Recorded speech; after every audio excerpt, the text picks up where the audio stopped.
Will the meeting of the Planning and Zoning Commission for Wednesday, May 2nd, 2018, please come to order? For the benefit of those who may not have participated in a Planning and Zoning Commission meeting, our procedures are as follows. We will read the legal call of the meeting as published in the local newspapers. The applicant will be invited to come forward and present the case, explaining to the Commission and others present what is being requested of this property. Comments of town agencies will be read for each application if there are any.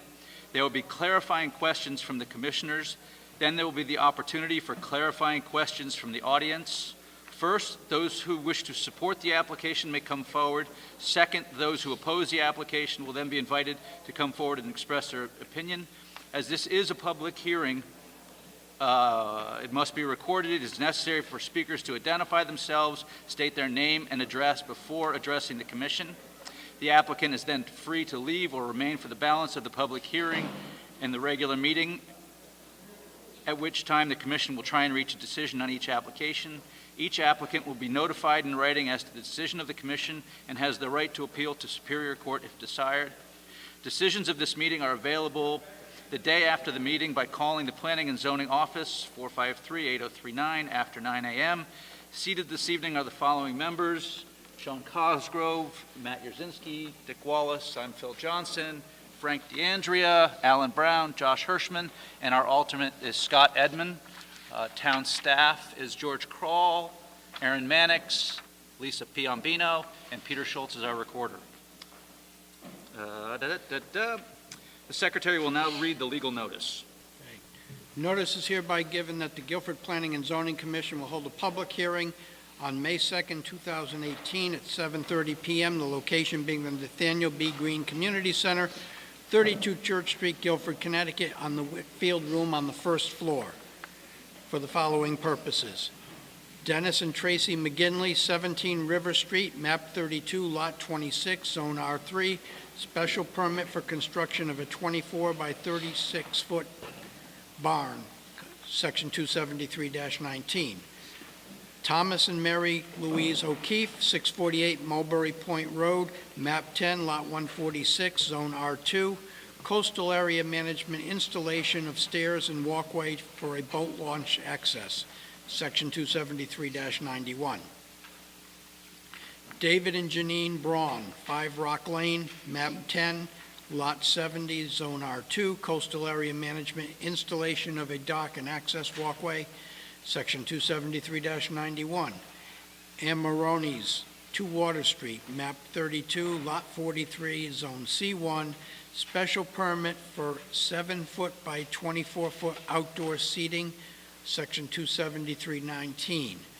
John and Kendra Remington, 190 Peddlers Road, map 73, lot 3-19, zone R5, 3-lot subdivision.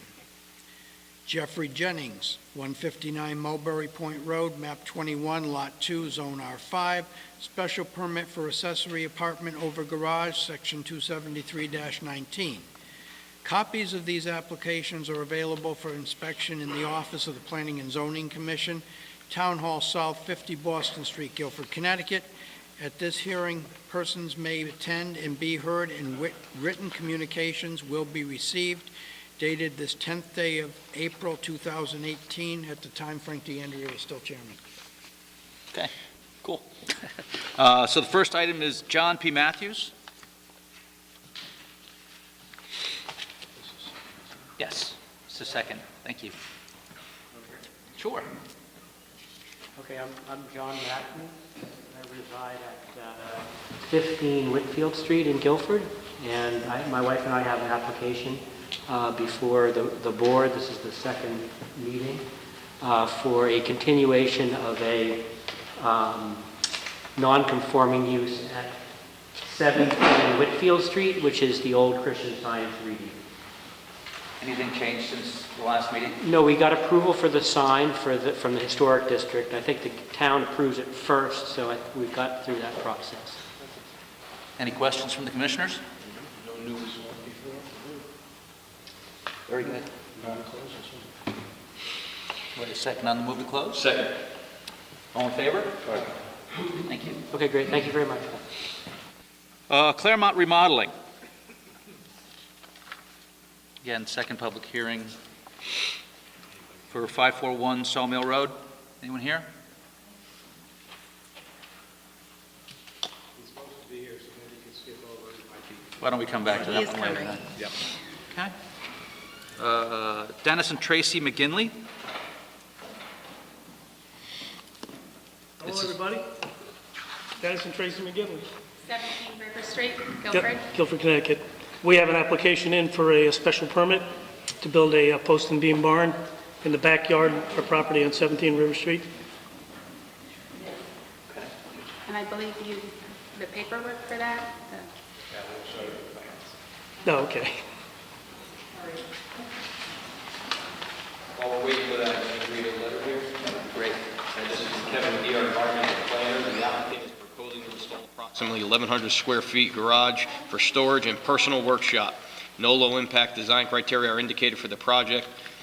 The plans provided do not show any soil and erosion control measures, nor do they show to contain any stormwater management practices as required in Section 273-75 of the Planning and Zoning Regulations. In order to protect the nearby West River, I recommend the following conditions for approval. Soil and erosion control measures shall be installed around the construction area to protect the adjacent properties from siltation. On-site catch basins should be protected with a filter fabric and hay bales. 2, the Town of Guilford zoning enforcement officer shall be notified to inspect the sedimentation and erosion control measures prior to the site construction. Soil stockpiles shall be contained by silt fencing and or hay bales. Soil erosion and sedimentation controls measures shall be maintained until vegetation is established or suitable material is installed to the satisfaction of the zoning enforcement officer. A minimum of an 18-inch wide by 18-inch deep stone infiltration trench should be installed under the drip edge of the roof. And 4, the site plan for building permit should be updated to show these details. Were you aware of those? No. Would you like a copy? Yeah, sure. Is that a copy? I guess the concern It's is yours. the management of the runoff. Right, understood, yeah, okay. If you could read that, that would be great. There is this is dated yesterday, May 1st, from James Portley, Town Engineer, regarding the application of McGinley's at 17 River Street, map 32, lot 26. There is one major concern with the construction of the barn. These are for the TV. The television, so we'll, Yeah, if you're having issues, come up Closer. to the front a little bit. we don't fight. There is one major concern with the construction of the barn that is proposed. The Howard Drive area from the 1960s, when the development was built, has been plagued with water problems. Over the years, drains have been extended on Water Street and River Street that have alleviated some of the problems. Placement of the 36-foot by 24-foot barn without considering the impact on the applicants and abutting property owner's land could be problematic. As stated, the availability of drain on Water and River Street offers solutions to only any potential problems. It is recommended that if approved, by the commission, that a grading and surface drainage system be designed to the satisfaction of the engineering department prior to issuance of a building permit for the proposed garage. You have my copy. Did you know about any of these concerns? No, just where you pick all the stuff up? Yeah, I guess. I guess so. And last one, this one you'll like. The applicant proposed barn will not conflict with the location or function of the septic system currently existing on site. And that's from Dennis Johnson, our Director of Health, dated May 2nd. Is that written down too? Yep. Aaron, quick question. Thank you. How are we from a coverage standpoint on this with the addition of the barn? Comply with lot coverage. Are any of these proposals from our town staff detrimental to your application at all? Well, I mean, I'm kind of been caught off guard. It's the first I've seen them, first I heard of it, so detrimental, I mean, I don't know what's the definition of detrimental. Is it? Would you like us to continue this hearing? Well, this is the first public hearing. It needs a second one, so. So regardless, you're going to have to come back anyway. Yeah, think yeah, if yeah, you yeah. Went down and met with town staff and asked for some further clarification on Sure. what exactly that means Yep, and what yep. exactly they want, that would probably go a long way. Yeah, that'll help. The applicant is requesting a waiver of a professionally prepared site plan. So this is just a So that- drawn-in, It's a drawing on a survey. That's just surveyor's map. but right, yeah, that and then was- you filled in where Exactly, the yeah. proposed barn is going to go? I think to He wants to see professionals do it. something more professional. Yeah, let's, maybe we could hold off on granting that until after they talk to town staff. Yeah.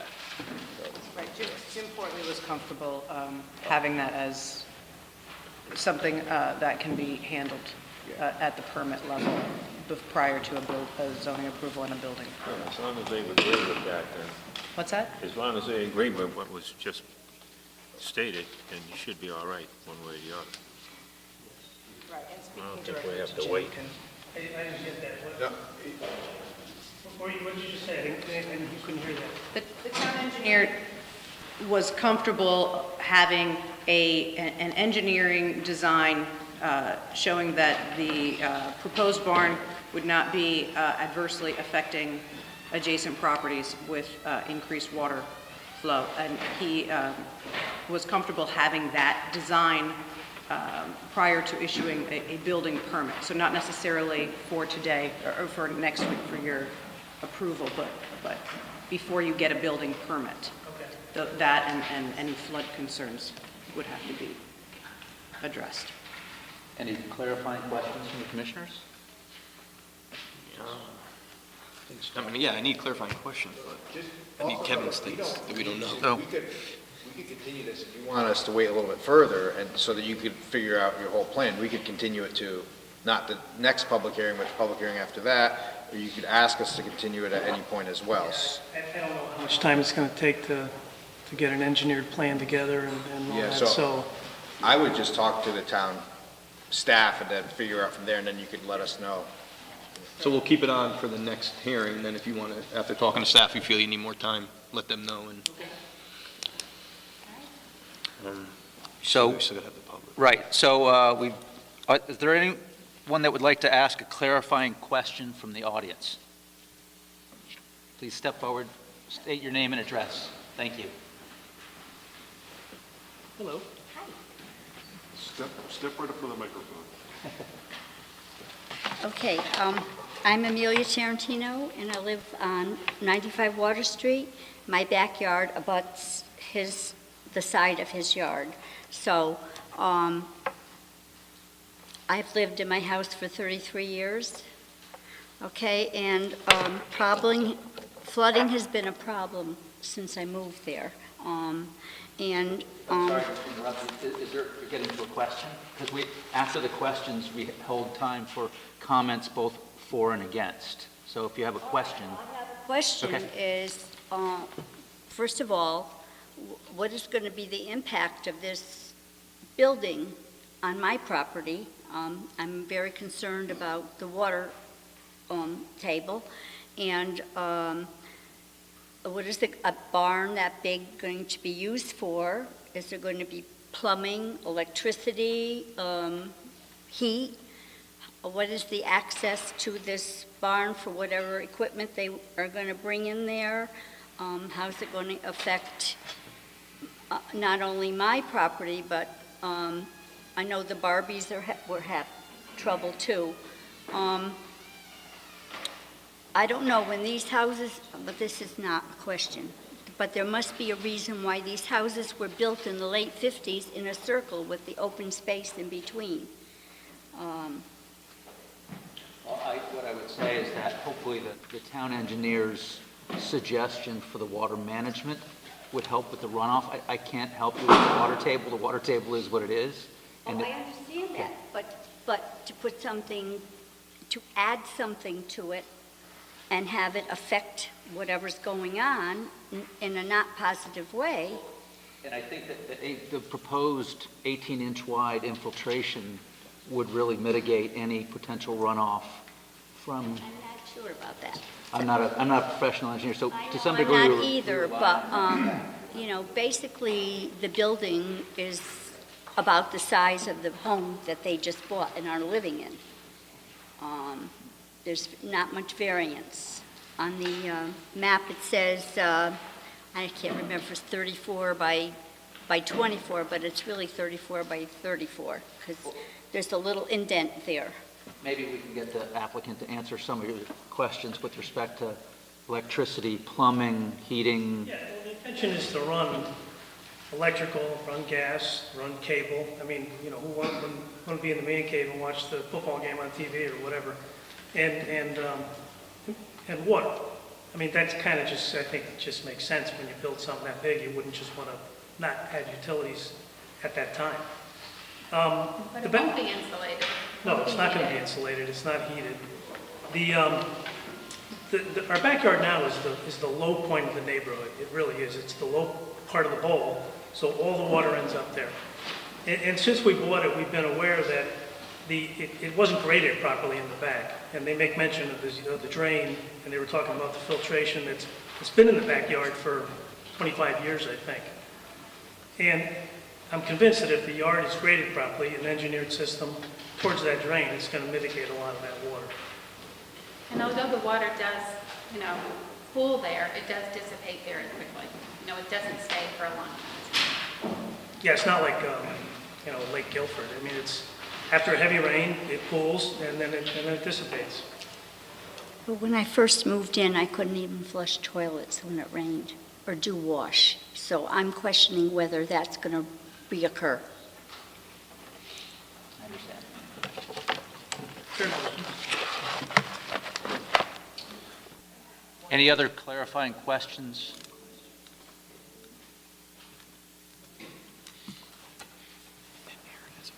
Yes, my name is Stephen Barbie. I live at 20 Howard Drive.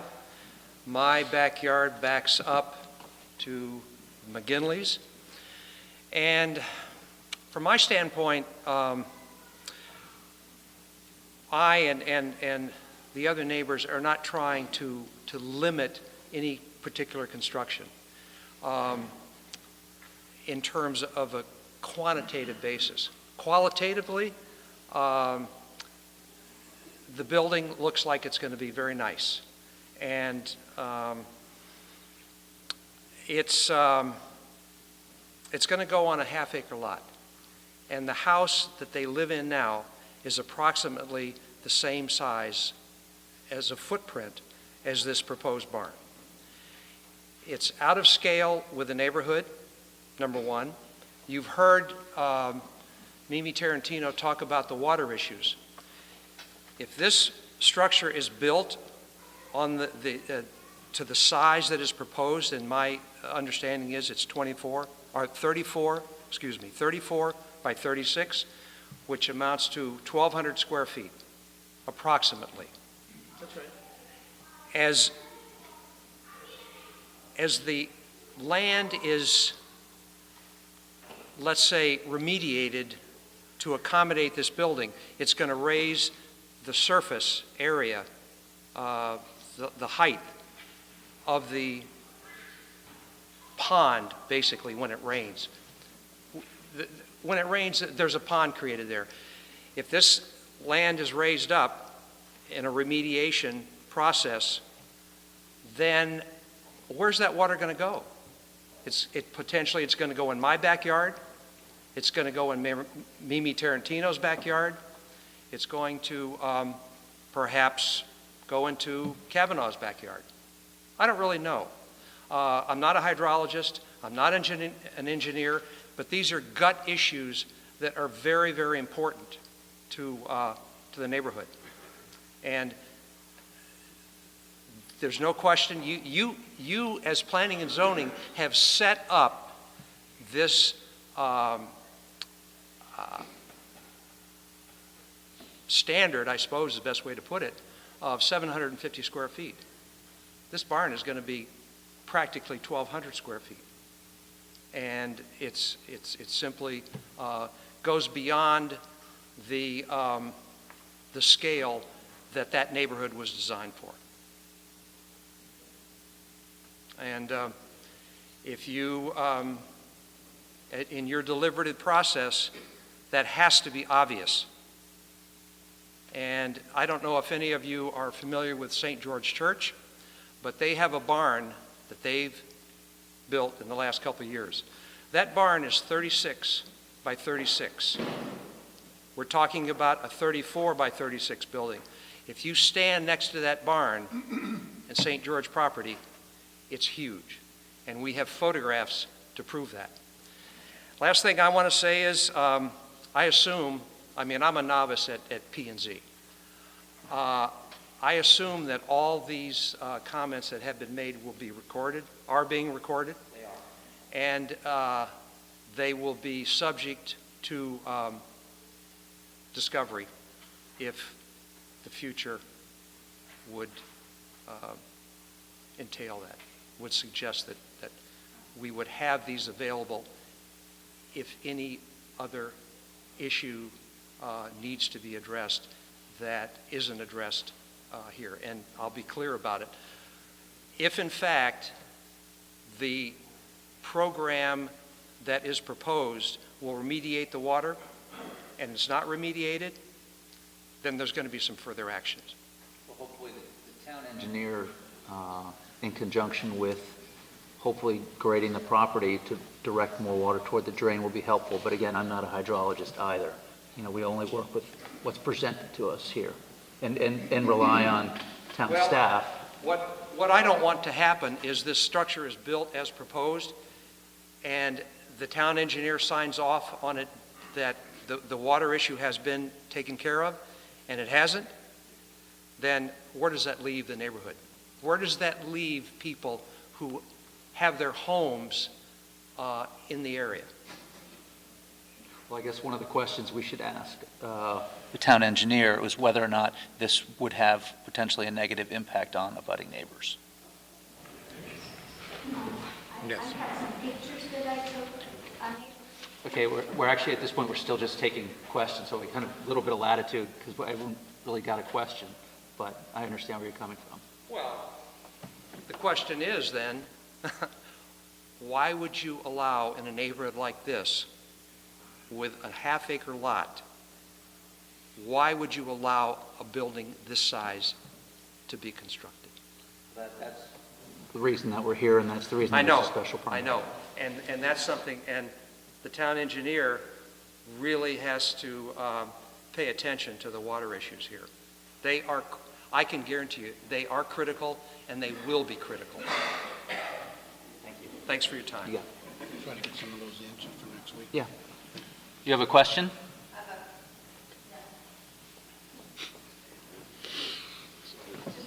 Just because I want to address again, the idea of the size of the structure is not really. Excuse me, can you Sorry. identify your name? My name is Claudia Barbie. So- My backyard backs up to Okay. it. I want to state that What's the your act? 20 Howard Drive, Guilford. We're in a floodplain. This barn, we just took pictures of the barn that's at the Catholic Church. And I think sometimes when you look at a drawing like this and you look at the outline of it, and a lot of people don't have the visual necessary, okay, this is a question? To cut anyone Okay. off, Yep. because we are going to have comments both for and against, and my Okay. sense is you're Right. probably going to be against. So if you have a clarifying question. Okay, I'm happy clarifying to- question is, what is the amount of coverage that was allowed before they had to ask for a permit was 700 and what? I think by right, help me out here, you can build a structure that's less than 750 square feet. Okay, By right. right. They could build it exactly as it, where they want it, at 750 square feet. Right. And no one can do anything. So Right. if it's going to be a little larger and they're going to Need a try and permit. mitigate Right. some of the issues, it might actually work out better. And the lot coverage is a separate sort of question, and if they exceed the actual lot coverage, that can't happen without Right, getting a and variance. all our properties do that? come back to a point. That's not the building in that picture. just- No, I know, it's the same. No, but It's this not the, that big. it is. It's not We that measured big. it. This is 36 by 36. It's not that big. It's not that tall. Well, tall, but it takes that much square footage on the land, and that's where's the water going to go and hits the roof? Anyway, okay. Just wanted to make a point that, until, nothing should be done until someone actually, some engineer, some structural engineer goes out and says, what are we going to do with all this water? The 2 trees are coming down that pick the water up, et cetera, so. These are going to be part of the conditions. I would think, okay. Any other questions, clarifying questions? For Dennis and Tracy, can you explain what you're proposing to do with your driveway, if you're proposing to extend that back to the barn or not? right now we can pass along the left side of the house. There's plenty of room between the edge of the existing house and the property line. And I drive back there now, as a matter of fact, and I don't intend to pave a driveway back there. Maybe, pea stone at some point, but nothing more than that. No. Thank you. Anyone wish to speak in favor of the application? Any comments against? One more thing. Thanks. Sorry. I don't have it written down. I don't have anybody here saying that, they support the building, but one neighbor across the street, and I can get that, he called us right away and he said, I'm all in favor of whatever you guys plan to do over there. And I had a conversation with him, very nice man. My neighbor on the corner, I said, looks like a beautiful building you're gonna put back there, so that's, whatever that's worth, that's some other comments I got from some other neighbors. Yeah, having gone through this myself personally, I might, for me, I might ask them for a letter, just so we don't have to take your word for their opinion. Can I ask one further question? Yes. Are you planning on finishing What's up, Rich? the second floor? Are you planning on finishing the second floor of this building? That's what I think. I'm sorry, what's your question?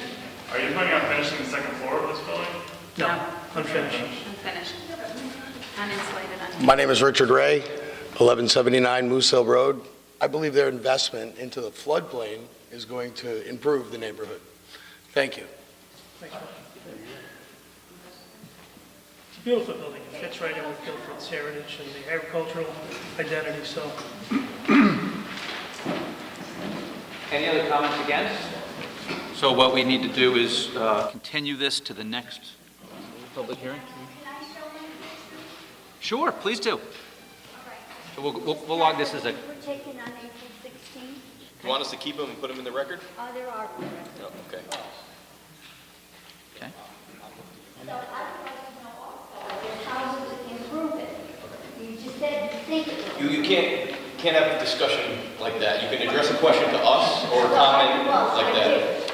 How is that going to improve it? We're going to get some Well, answers. hopefully we'll get some further definition from the town engineer, and hopefully be able to answer that question for you. That's taken to my backyard. Right. So you want a motion? Okay. So, yep, I heard one from Josh. And I'll second that. May 16th. Very good. All in favor? Aye. Thank you. So we'll see you at the next meeting. And hopefully... Or later. Or later, whatever. If you go to the town engineer and they present you with some items that you think need more time, we can certainly continue it to a later date. Okay. Claremont Remodeling, please. Thank you.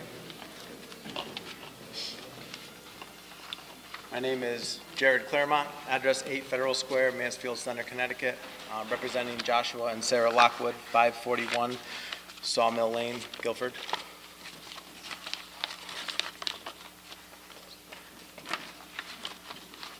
Do I do the same presentation as I did the first time?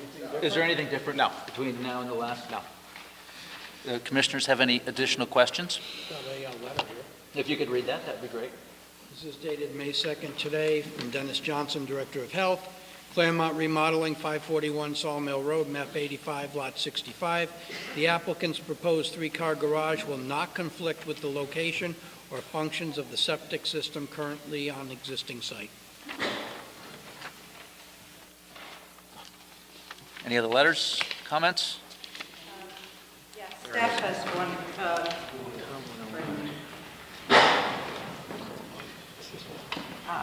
During a site inspection today, it appeared that there is a separate accessory apartment in the residence for which we do not have a record of a zoning approval.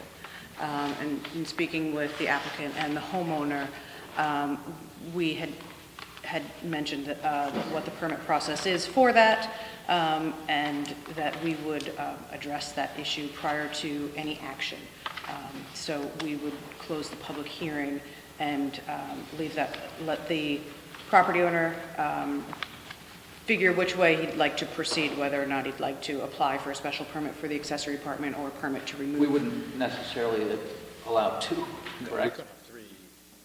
Well, it's a special, Right, it's a separate use. It's not a matter of whether or not you can have two Oh, so this is special an accessory permits. structure. There's no- Right, that's a there's no- garage. This isn't for that. This is, so he bought the house. This was, the addition was already done, the basement was already finished. The person that applied for the permit didn't say what it was going to be used for correctly. So now we have to go back and make it, make it right.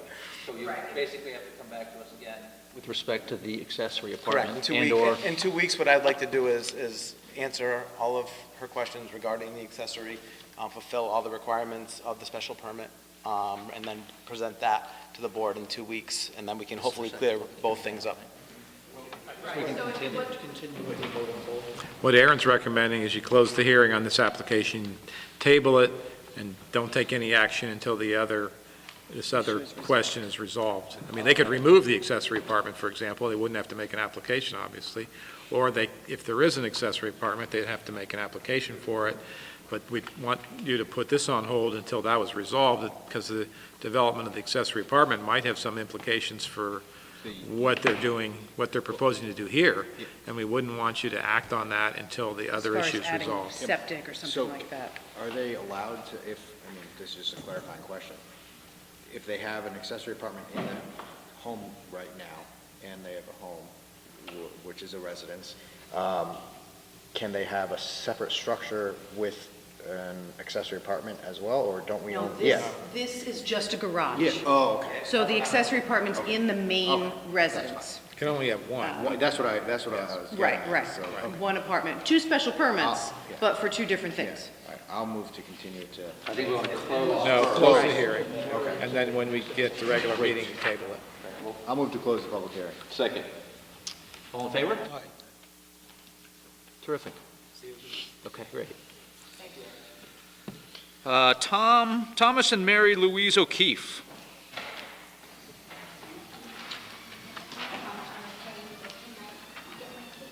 Oh, sure.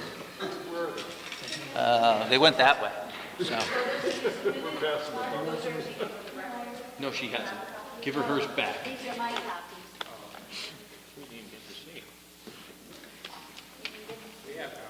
Okay. If you could email us copies of those, that'd be terrific. Thank you.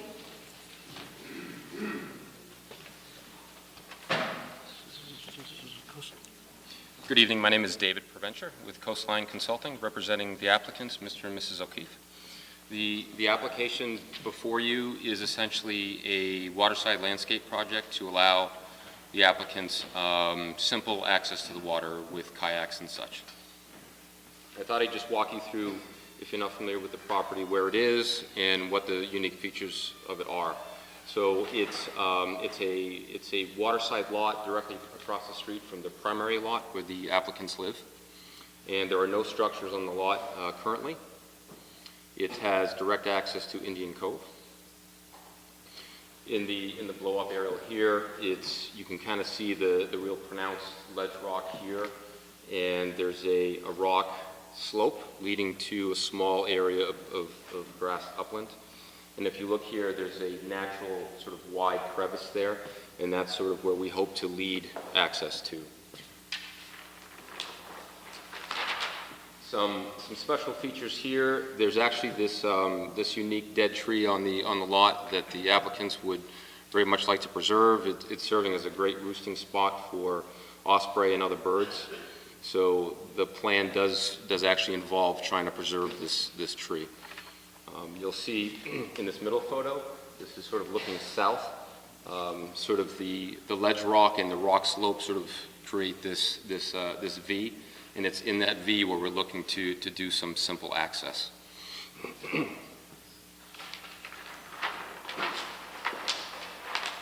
So right now, the applicants, they have no safe way to get down to the water over their own property. So through a kind neighbor, they're allowed to access this adjacent stone masonry set of steps.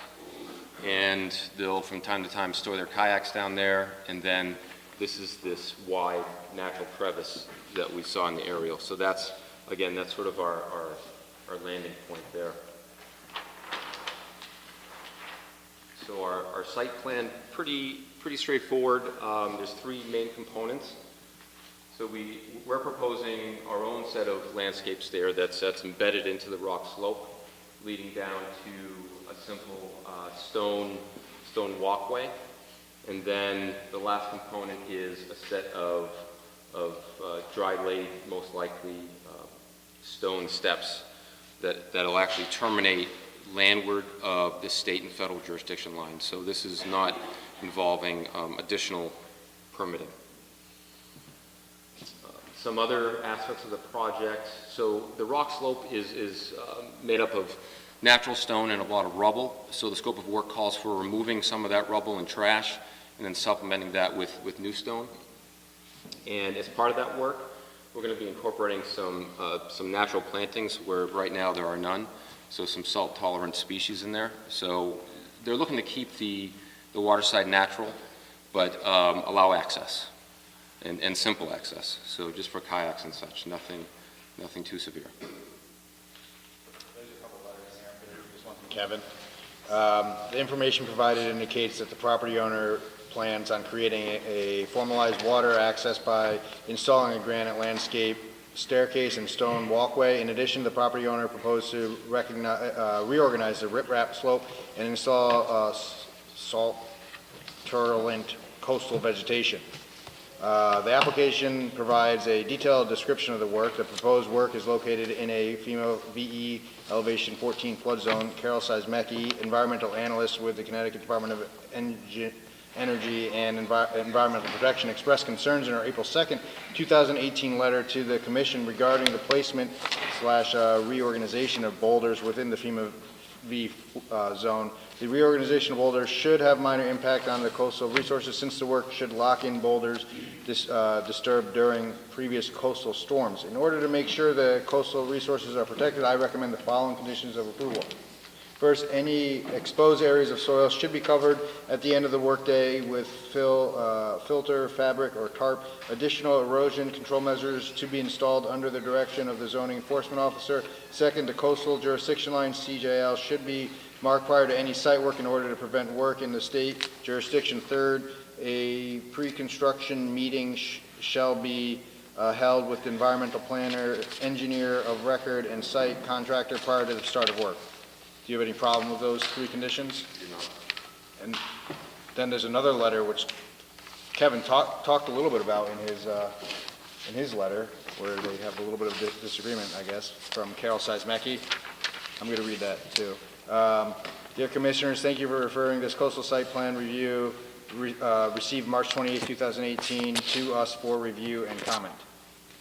Project description. The subject property is a waterfront lot which hosts a single-family residence on a lot zone R2. The applicant proposed to install stairs for purposes of launching kayaks as well as adding and reorganizing some stones currently on site. It appears that all work will be done above the coastal jurisdiction line, CJL. All work must be performed from upland rather than in water. If any work or disturbance occurs below the CJL, a permit from this office will be required. If a barge is to be used, a general permit from this office will be required. We do not recommend the installation of landscape boulders to be added, reorganized within the V zone. V zones are subject to waves up to 3 feet high during storm events. Boulders could be lifted from their placement in a storm event and become projectiles in the water. The site plan does not indicate the cubic yards of stone which will be introduced to the site.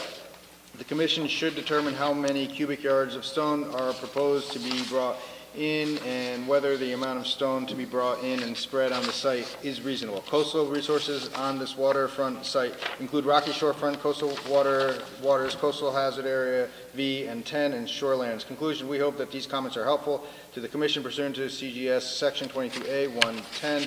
We request that these comments be read at the public hearing for this application. If we can be of further assistance to you in this or any other coastal management or Long Island Sound matter, please feel free to contact me.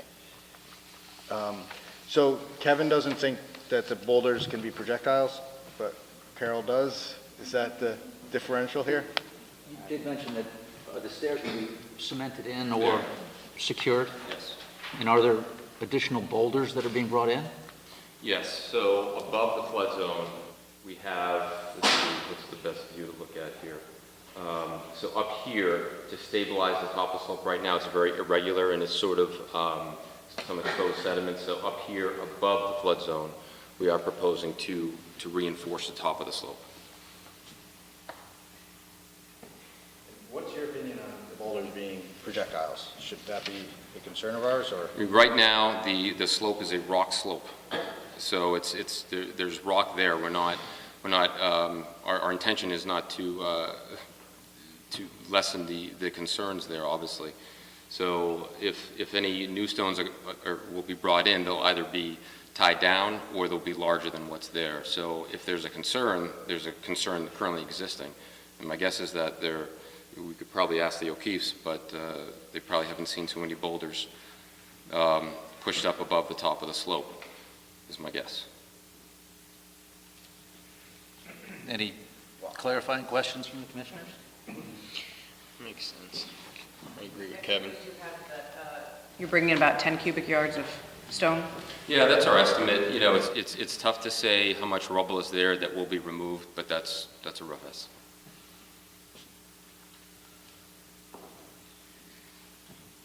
Anyone that would like to, would like to speak in favor of this application?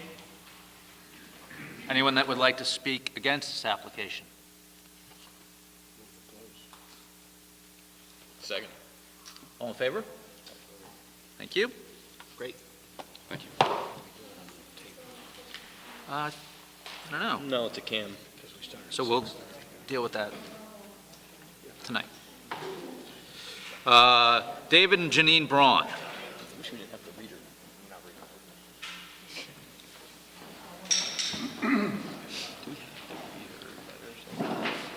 Got it. They're submitted, but you have to read them. Carol's letter, you have to read them.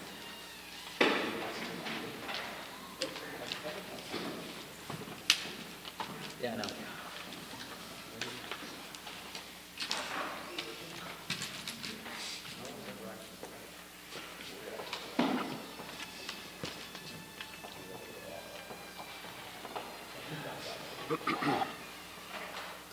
Good evening. I'm Keith Nielsen. Can you hear me okay? That's only for the TV. That's just for the television. Speak up. Okay. My name is Keith Nielsen. I'm with DACO Incorporated out of Mystic, and we prepared the application documents before you tonight. The project is to construct a pier with a ramp and float for recreational boating purposes at the property of David and Janine Braun, 5 Rock Road. The part of this project that is within your jurisdiction is this 19-foot section of the pier and walkway. The way this project is built is concrete pedestals here and here to support the pier above the active wave zone. This part of the project is waterward of the coastal jurisdiction line, and we have DEP permits, Army Corps of Engineer permits, and approval from the Shellfish, and 2 approvals from the Harbor Commission for this work. The application that we've prepared is to address concerns of the Coastal Management Act for the small section landward of the coastal jurisdiction line. There are 2 elements to this. One is a 20-square-foot concrete step on which the aluminum ramp is mounted at the landward end at the face of the existing seawall. The CAM review has found this project to be consistent with coastal policies. We know of no objections or reservations on this project from the town staff. There are no wildlife resources in the area of the project. There's no adverse environmental impacts. The only resource on the site is 2 very small, less than 2-square-foot areas of Spartina patens, tidal wetlands vegetation, And there are no stormwater issues. There's no drainage impact on this.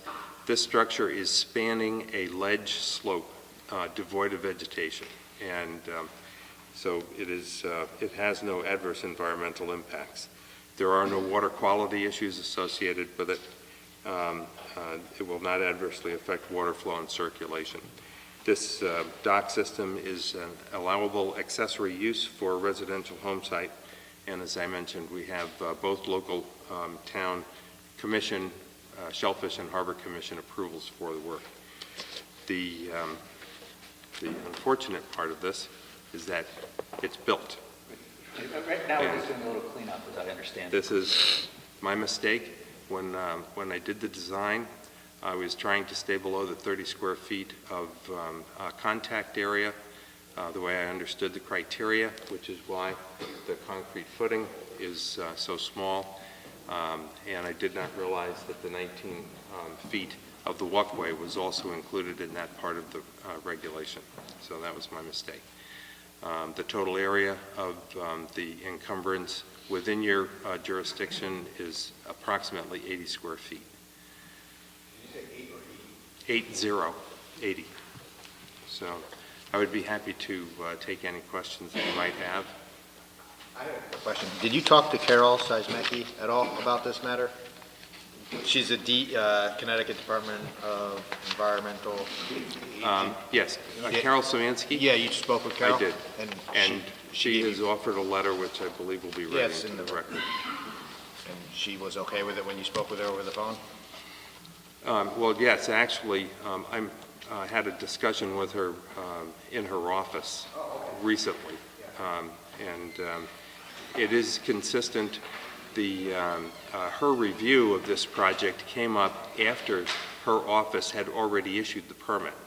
The permit was issued by Krista Romero several months ago, and so Carol's review came up afterwards. I'm sorry? How was her review of the project with you? Like, was it? It's consistent with the policies of their office. There's a letter here from Kevin that I will read. That'd be great.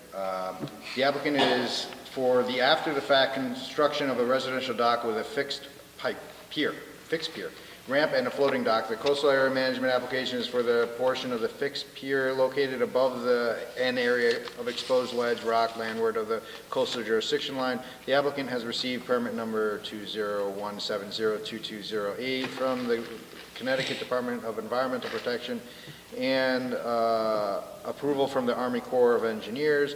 The work to install the fixed piers on the landward portion of the dock had minimum impact on the coastal resources. The Connecticut DEP permit provided conditions designed to protect the coastal resources and aquatic vegetation.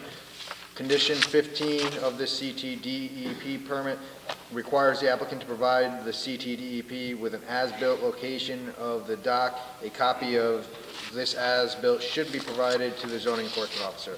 Was that provided to the zoning enforcement officer? No, the project is not finished yet. When we got the notice from the town, we stopped construction. The ramp and float is not yet installed. But you'll provide an as-built? Absolutely. Quick question, would this work require a building permit from the town? I don't think so. No. Okay. Any other questions from the commissioners?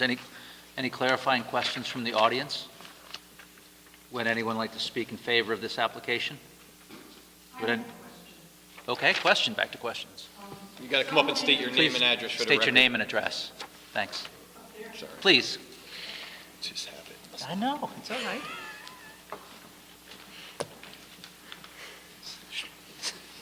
My name is Christina Hutton, and I own the building just to the north of this property. We have some concerns that are too late to address, having to do with the fact that this fixed pier is so enormous, and from neighboring properties, the view of the horizon is eliminated. We can't see it anymore, and while we can't do much about that at this point, we would like to make sure that no accessories such as lighting or sound are wired into this construction, because it's extremely imposing, and we wouldn't want to eliminate our enjoyment of the night sky. So I'm wondering about that. Is there any plans to light the pier? At this time, Keith Nielsen again for the record, at this time, there are no utilities on this pier. We had anticipated that there would be electrical power to the float so that at times when the boat is there for a night or the weekend, that it could be plugged in, maintain battery power, and if there was need for the bilge pump or something like that. There were no plans for electrical wiring on the pier. If it is the Commission's determination not to allow lighting, then I would advise the Bronze that no solar lighting would be installed either. We understand the concern of the neighbors. If electric's installed, they should take out a building permit for the installation of electric? Electrical permit? Typically, So yes. in fact, they elect to do that. But Please great make sure would be you check expected. with town staff. Yeah, and the same with a hose if water was to be installed out on the pier. Any other comments for or against? I just have a question.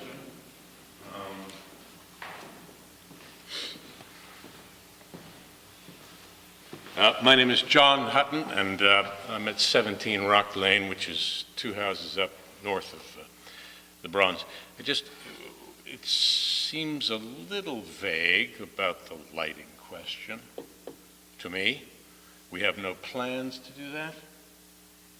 Does that mean we will develop a plan to do that?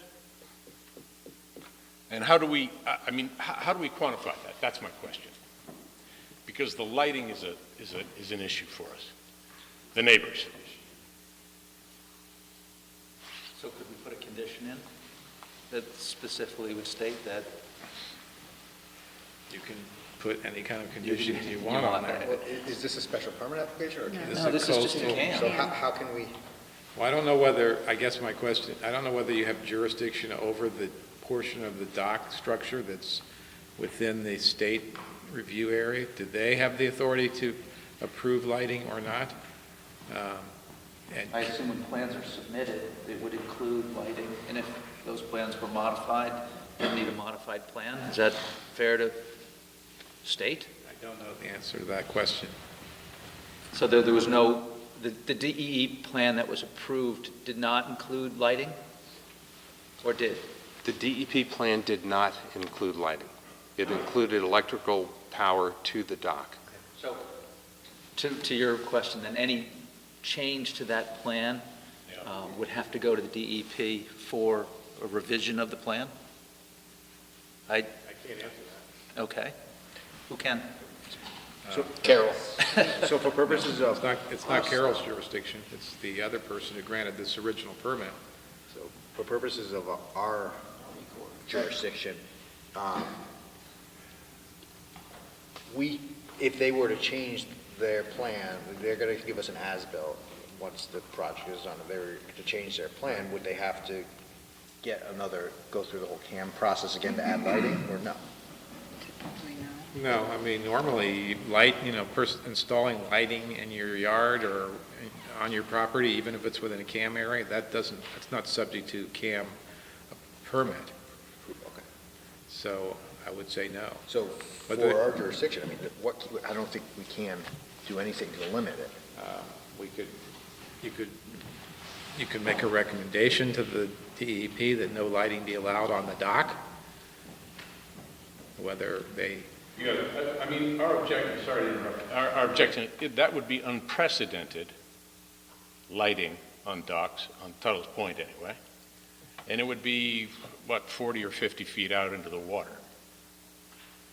And we wind up on a slippery slope about this as far as the night sky.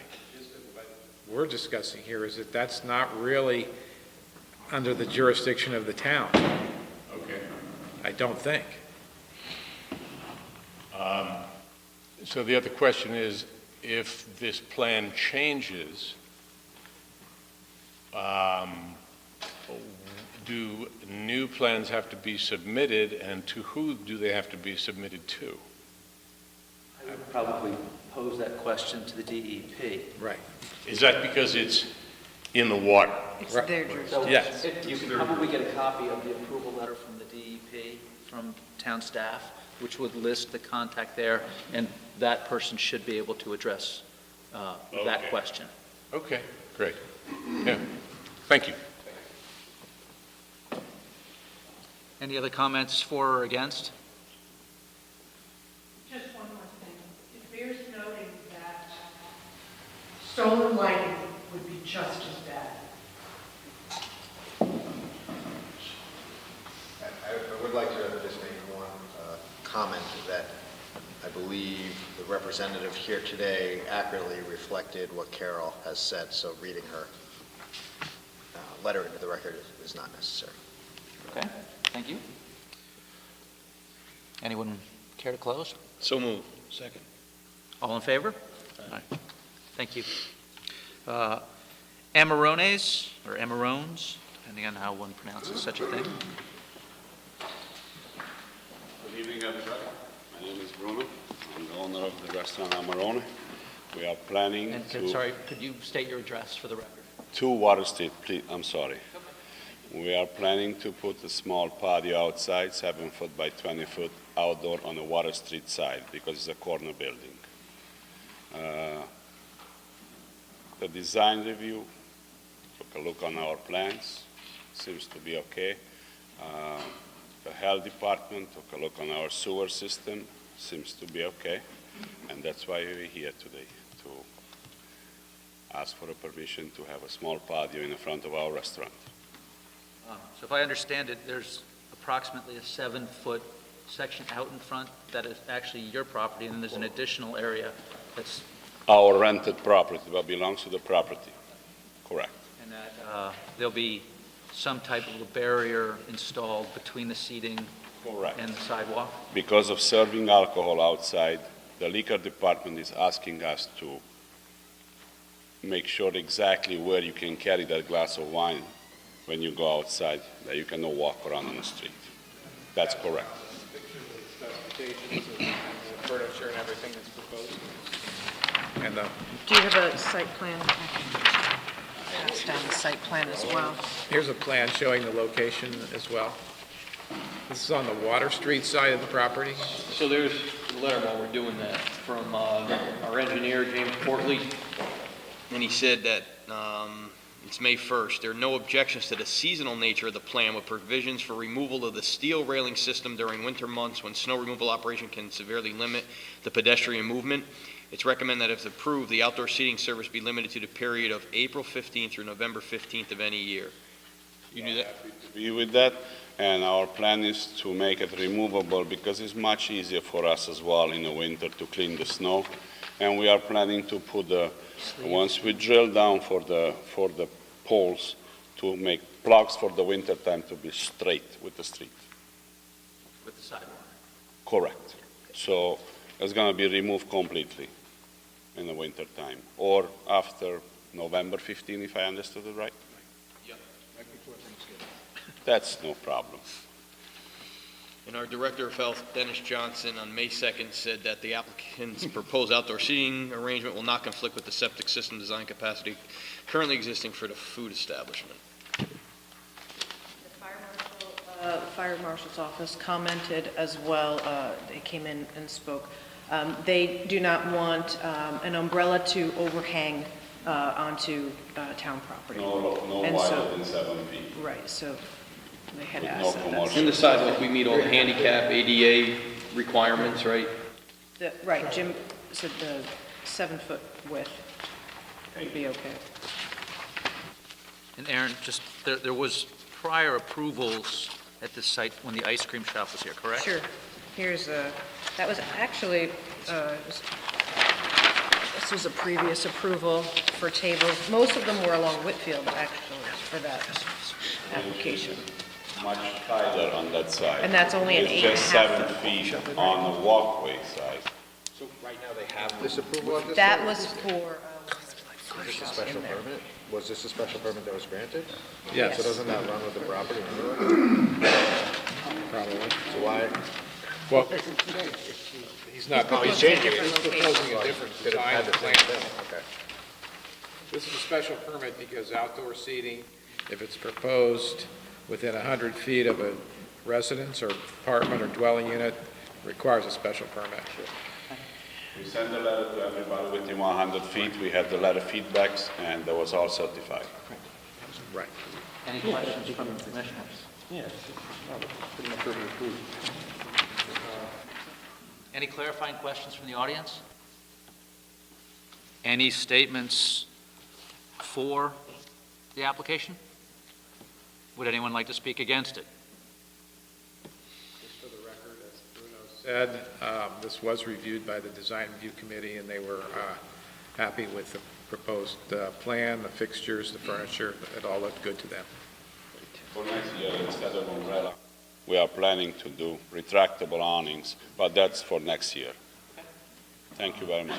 We have to have a second public hearing on this, so does anyone want to continue this? So moved. Second. All in favor? Thank you very much, ladies and gentlemen. John and Kendra Remington.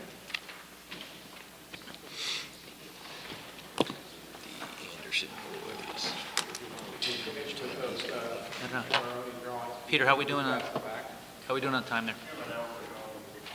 We can do it. Let's get it done, baby. We're gonna get it done.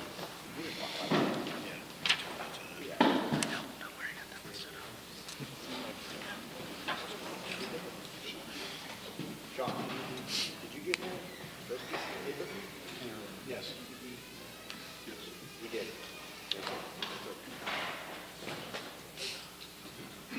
Good evening, Eric Anderson, Anderson Engineering and Surveying Associates here in Guilford.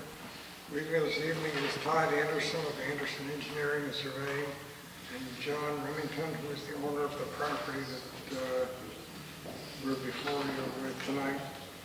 It's at 90 Pillars Road. The property contains 5.5 acres, and we'd like to divide it into 3 building lots. We have placed a sign out front. We've notified all the neighbors that we're supposed to notify. And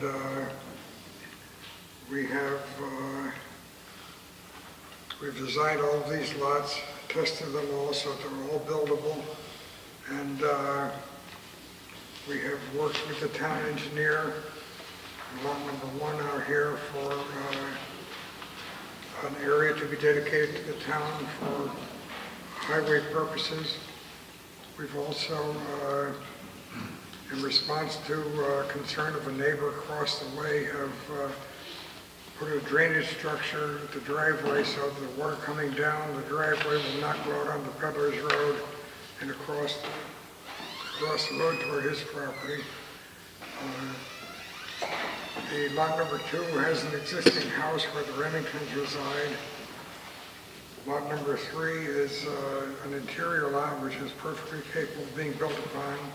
The tests show proper area for septic and reserve areas.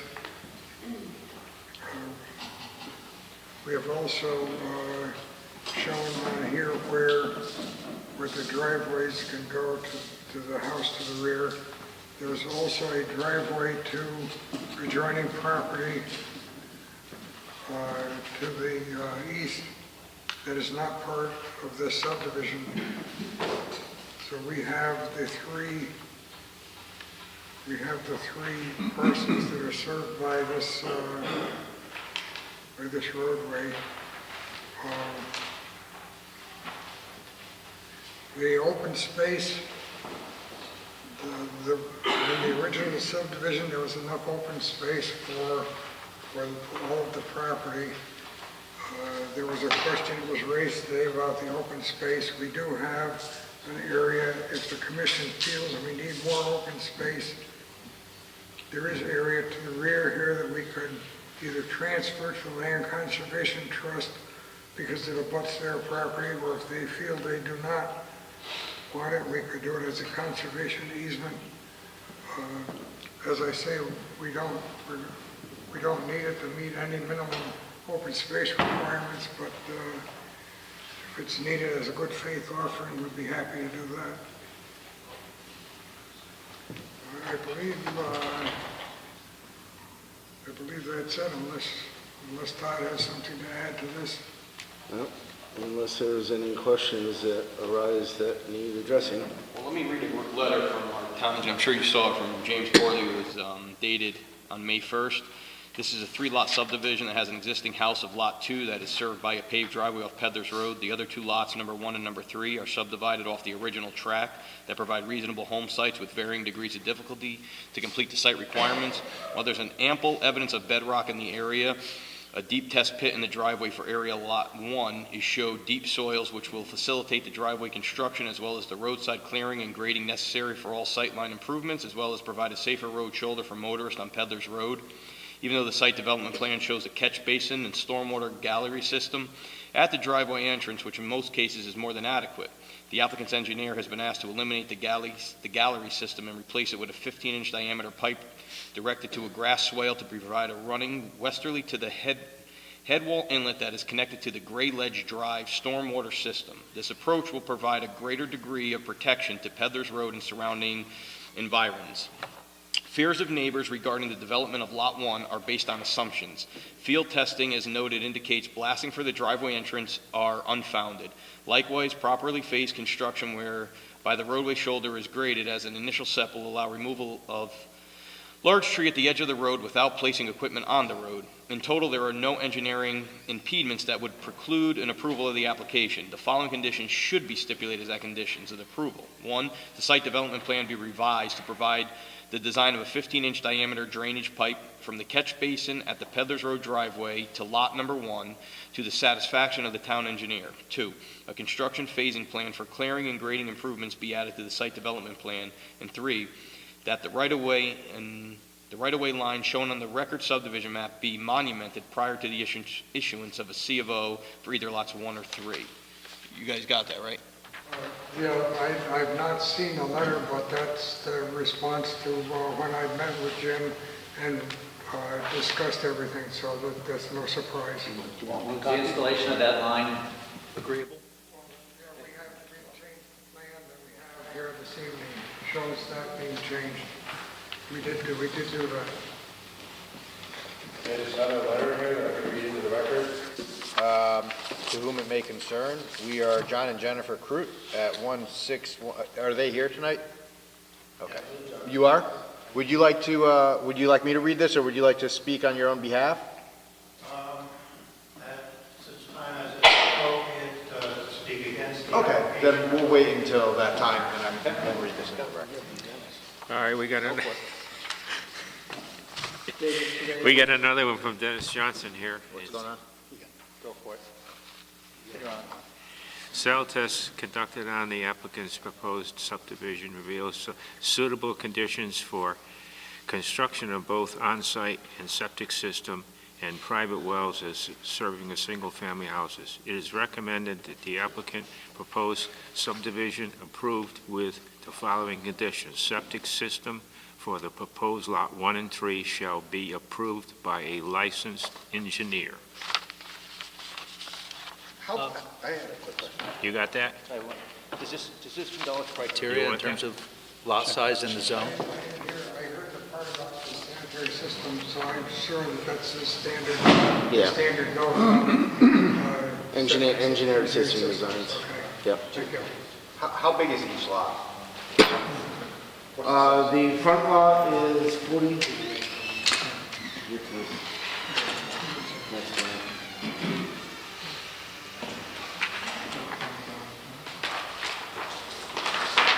The front lot is 44,000 square feet. Lot 2 is 80,200 square feet.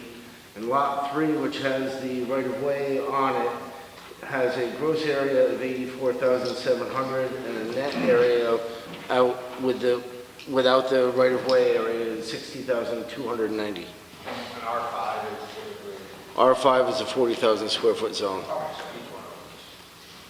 meets all those other requirements. Any other questions from the commissioners? Any clarifying questions from the audience? Yes, sir. Please approach, give us your name and address. Thank you.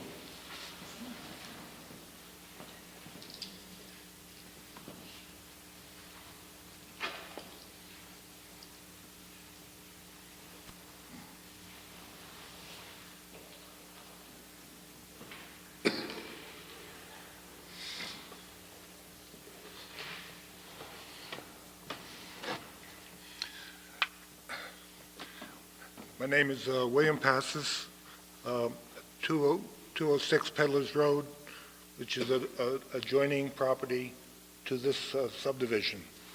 I visited the Planning and Zoning Department and examined a map which was different than that map, but it had several things on it that were, I think, just like drafting errors, but then there were some things that were missing. Specifically, the map I looked at had a dimension for our property line that was different than the original subdivision. It's usually practice that the numbers are on the property line that they appear to designate. In the case that I looked at, it were different, and they were on our property line. They were inconsistent with the original subdivision, and I'd suggest that that be fixed. On that map, there were no bearings. I see there are bearings on this map. And the subdivision regulations require bearings be on the maps. There was a monument missing on the intersection between our property line and the subdivision. We have easements that go over that property that are attached to our property. They were not shown on that map. Are they shown on the current map, sir? Because obviously this. Sure. Gentleman is talking about I believe the power and easements here for the utilities. Easements that come across. Right. This side of the road. And it comes to this pole. Right. And we have shown all the easements on here that pertain to the actual subdivision. We have not taken away any easements that exist to whoever else may have them. CLP has blanket easements on the whole property here as part of the original subdivision. So we have not taken away your easements at all. Is it possible to just note and update that? We can revise the map to indicate that this gentleman has. Yeah, there was no reference to easements that we had at all. Okay, we can add that to the map. That'd be fine. There was reference on that map to a split rail fence that was noted to be along the property line. That fence is not along the property line. It's parallel to it, but it's not on the property line. I suggest that wording be changed to indicate that, because I don't want to get into an argument on who owns and has to maintain the fence. If I may say, on that split rail fence, we don't have a note on the plan that says it's on or along the property line. Well, the map that I looked at. We show it and we note it as being a split rail fence. But the wording on the map said along the property line. I don't know what map you're looking at, but not any of the maps that we have that was submitted says That's the map I'm looking at. along the property line. I'm not sure what map you're speaking of.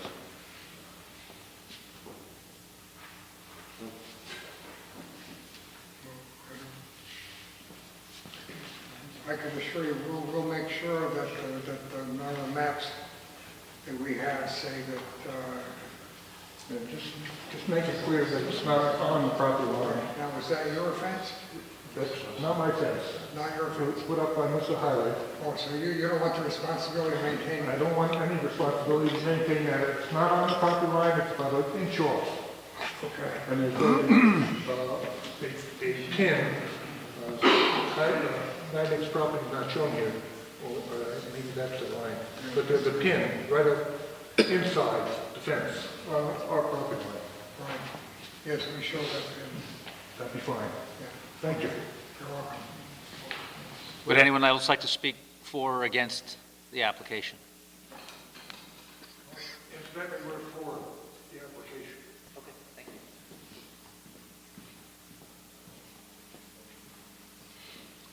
Good evening.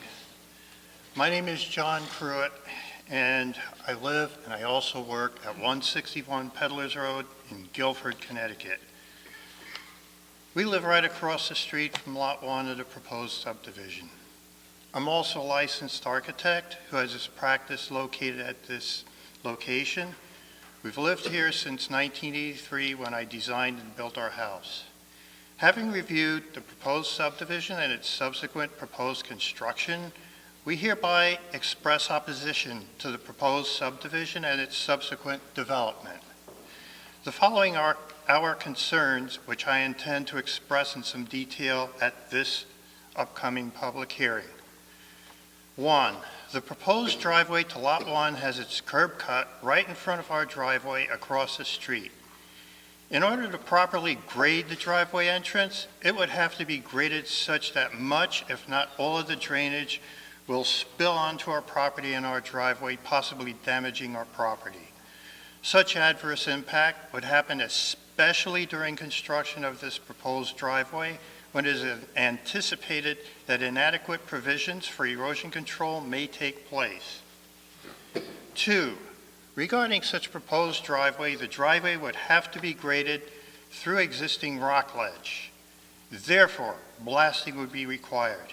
Even if precautions are taken, such blasting is very close to our well, and we are concerned about damage to our well and our foundations. 3, blasting may also be required for the proposed residence, depending upon whether the proposed residence has a basement. We expect similar adverse impacts. 4, a large tree is located at the location of the proposed curb cut. This tree would have to be taken down. In order to do so, traffic and access to our property would be disrupted, such as to impose a hardship. This is an active driveway and must remain accessible at all times.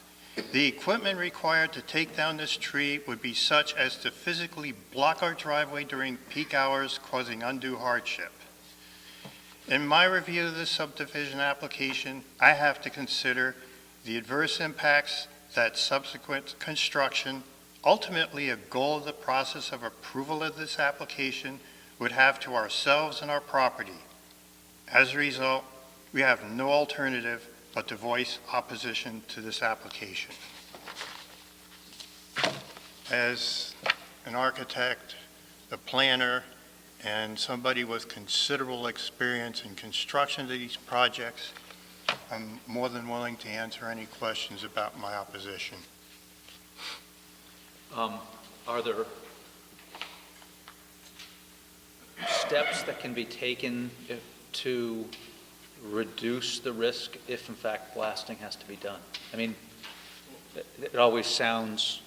The letter that was written to the record from James Portley, I believe, addressed some of your concerns. I wonder if you have a copy of this letter of James Portley's points. You can have mine if you would want it.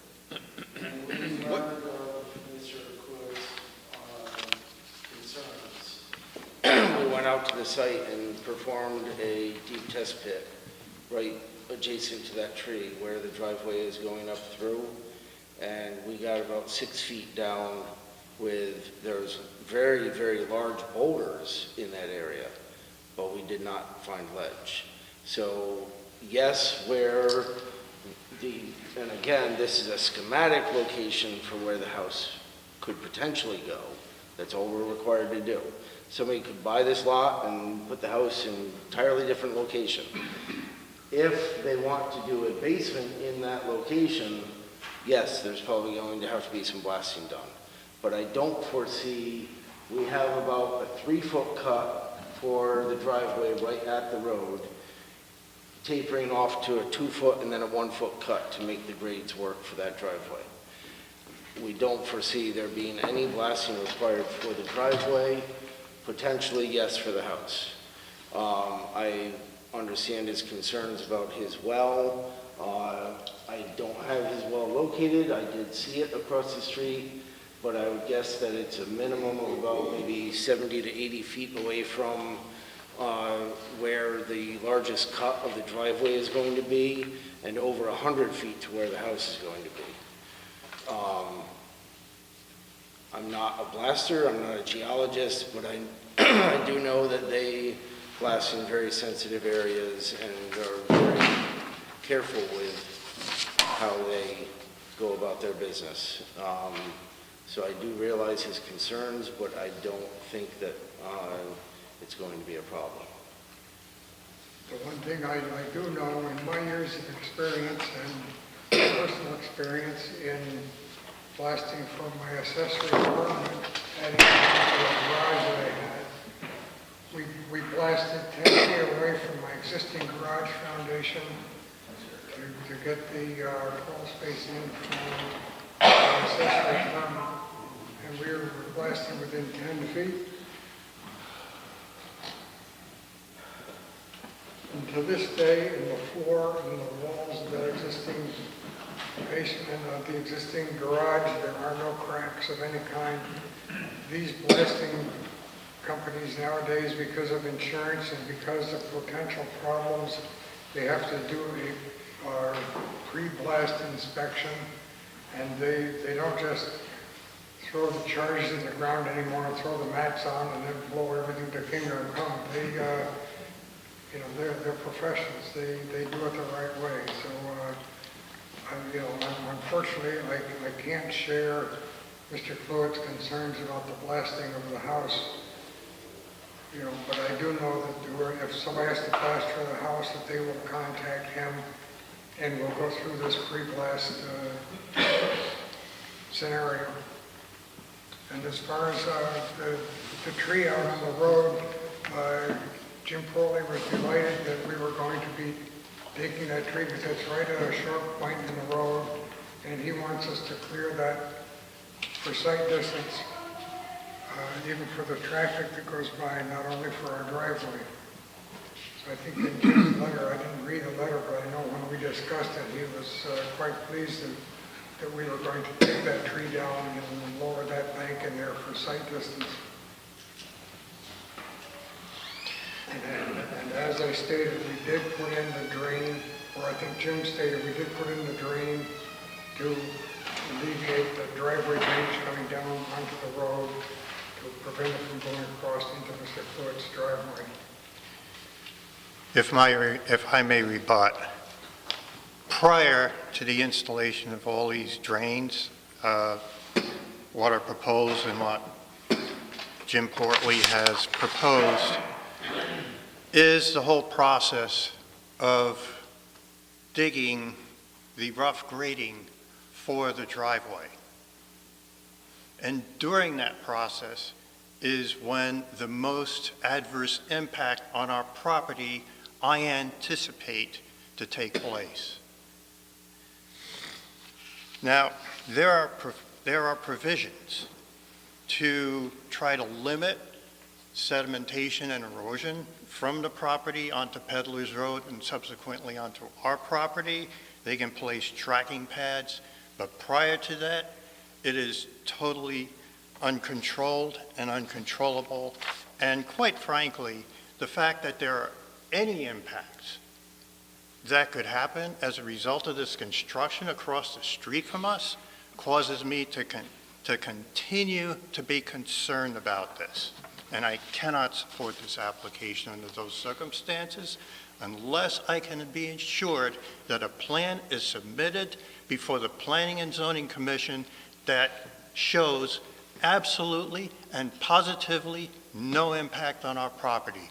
And right now, they cannot stand up here and tell you that this plan won't, that the subsequent construction proposed from this plan won't do that. Can I ask a question? Where in the construction process is the installation of the drain? When? Can that be moved to the front end of the process, thereby potentially alleviating? That drain goes in back onto the, there's one property line, there's a property line out very close to the road, and then we have left an area of land dedicated to the town for future highway use. And the drain is just to the backside of that. So the drain will be the first thing that goes in before anything else happens. And then Mr. Toad is right that if the hay bales and the fabric the fabric is placed, at that point, then the concerns would be mitigated. But that's all part of the driveway construction, part of the plan for the permit for the house and the driveway, because they have to get a driveway permit from the town engineering department before they cut it in. So that would all have to be done at that point. Can we put conditions on that, say that the drain needs to be installed as the first element of any construction process? Assuming that Lot 1 is the first lot that's developed, it could be that the rear lot would be developed first, in which case you wouldn't necessarily want to have that requirement. But yes, it could be made a condition as part of the Lot 1 development. As a result of this development. Right. Can we make that a condition tonight, or is that part of I think so. our Would that be re-subdivision? acceptable with you guys? I would be acceptable to it being a condition of the building permit process of that lot. I don't want to be bound by, we get approval of the subdivision and then my client has to put in a drain for a driveway that if it's 5 years until the lot is sold. Well, I guess what I would say is before you get a building permit and before construction starts on that the first element of any project would be the installation of a drain. Yeah. Yeah. Well, if the driveway is going to be developed and lot number 3 is done first. That's a different location. There's already a driveway there. We're talking just Okay, it's just one? All right. Yeah. The other issue that Jim Portley addressed was this tree. This tree is smack in the middle of the proposed driveway. He, in my opinion, erroneously does not think that there is going to be an impact on the road with equipment that's being used to take down that tree. This tree is practically on the edge of the pavement, and I do not understand how there would not be such an impact. So I am in disagreement with Mr. Portley's statement regarding the removal of the tree and its impact upon us. If I may say, they do tree clearing for utility lines almost daily, and they work on one side of the road. They maintain a one-way traffic pattern going around where they're working. I've never seen where they close down an entire road for tree work unless a tree is across a road.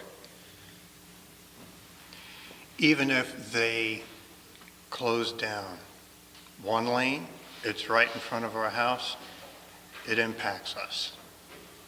The only way that I will even look at this application would be if if it is demonstrated in this application that there are absolutely no impacts upon our property. And because there are impacts upon our property, I will not support this application. Thank you. Would anyone else like to speak in favor or against this application?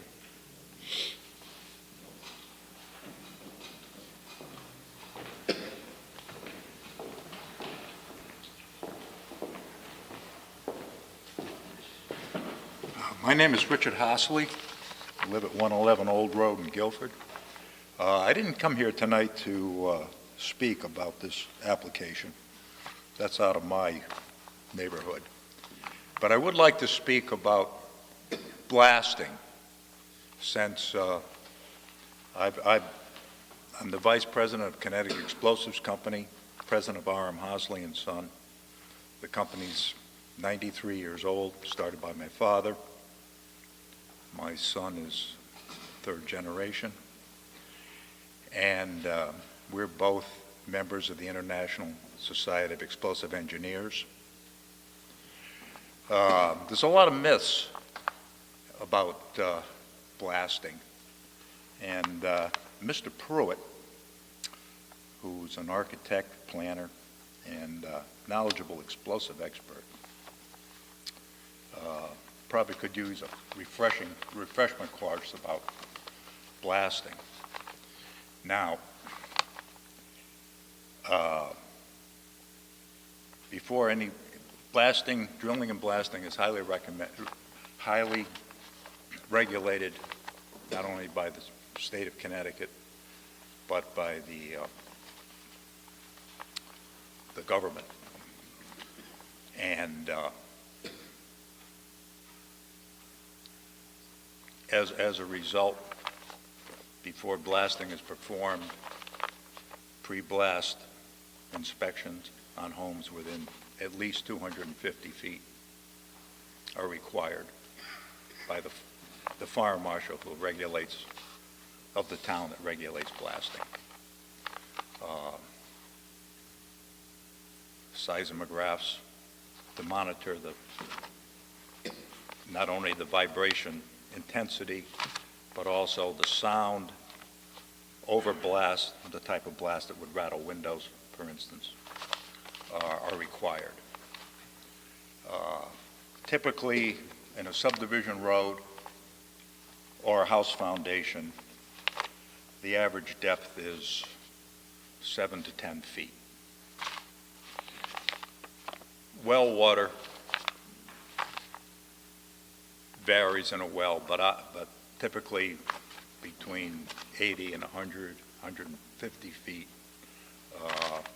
There's records that the well drillers provide to the town for the static level and the amount of water, gallons per minute, that wells produce. So we blasted right up to well casings where the well is drilled in solid rock, and you have to obtain a 4-foot deep trench to access the well, negate frost or freezing.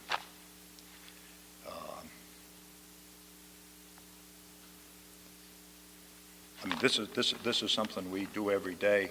We're doing a job in Branford right now, Pawson Park, tight neighborhood. It's all engineered according to the nearby structures, the depth of the rock, the type of rock. Worked for the town of Guilford, worked on Moose Hill Road, for instance, the widening of that. That might have been 15 years ago or so, but we work all over Connecticut. And if any blasting company wasn't good at what they do, they wouldn't have insurance for very long. Thank you for all the clarification. You're welcome. Any other comments? Just like that, I believe we may have blasted for Mr. Pruitt's foundation. I'm not exactly sure without checking out his address, but I believe we may have done that. Thank you. Any other comments for or against application? Without additional comments, does anyone like to? I'd like to close the public hearing. Second that. All in favor? Aye. Jeff Jennings, Jeffrey Jennings, my apologies. George, how do we get such a packed agenda? Did you do this? You do this.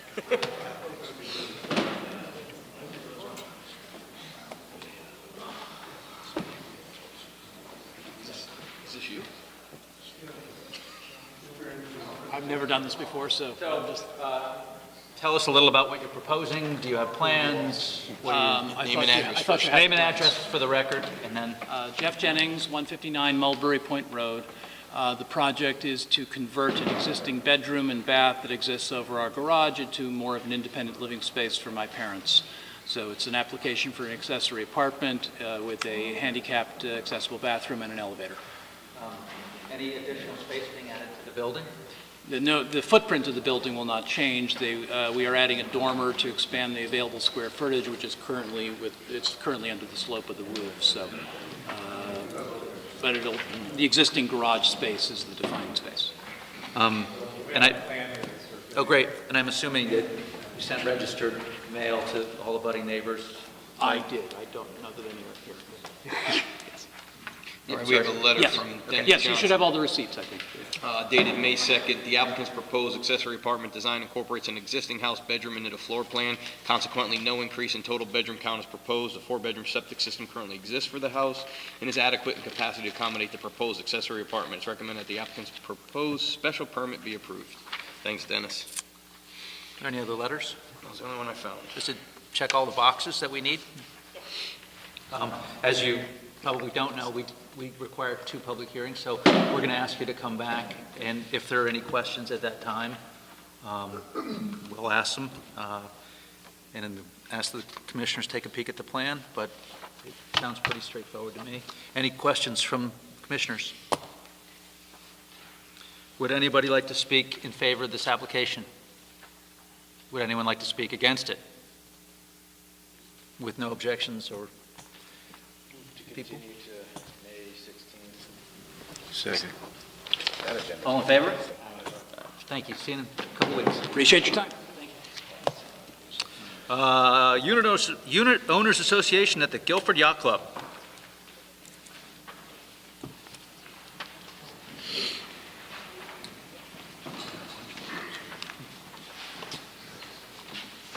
I'm Tom Davis. I reside at 147 Boston Street.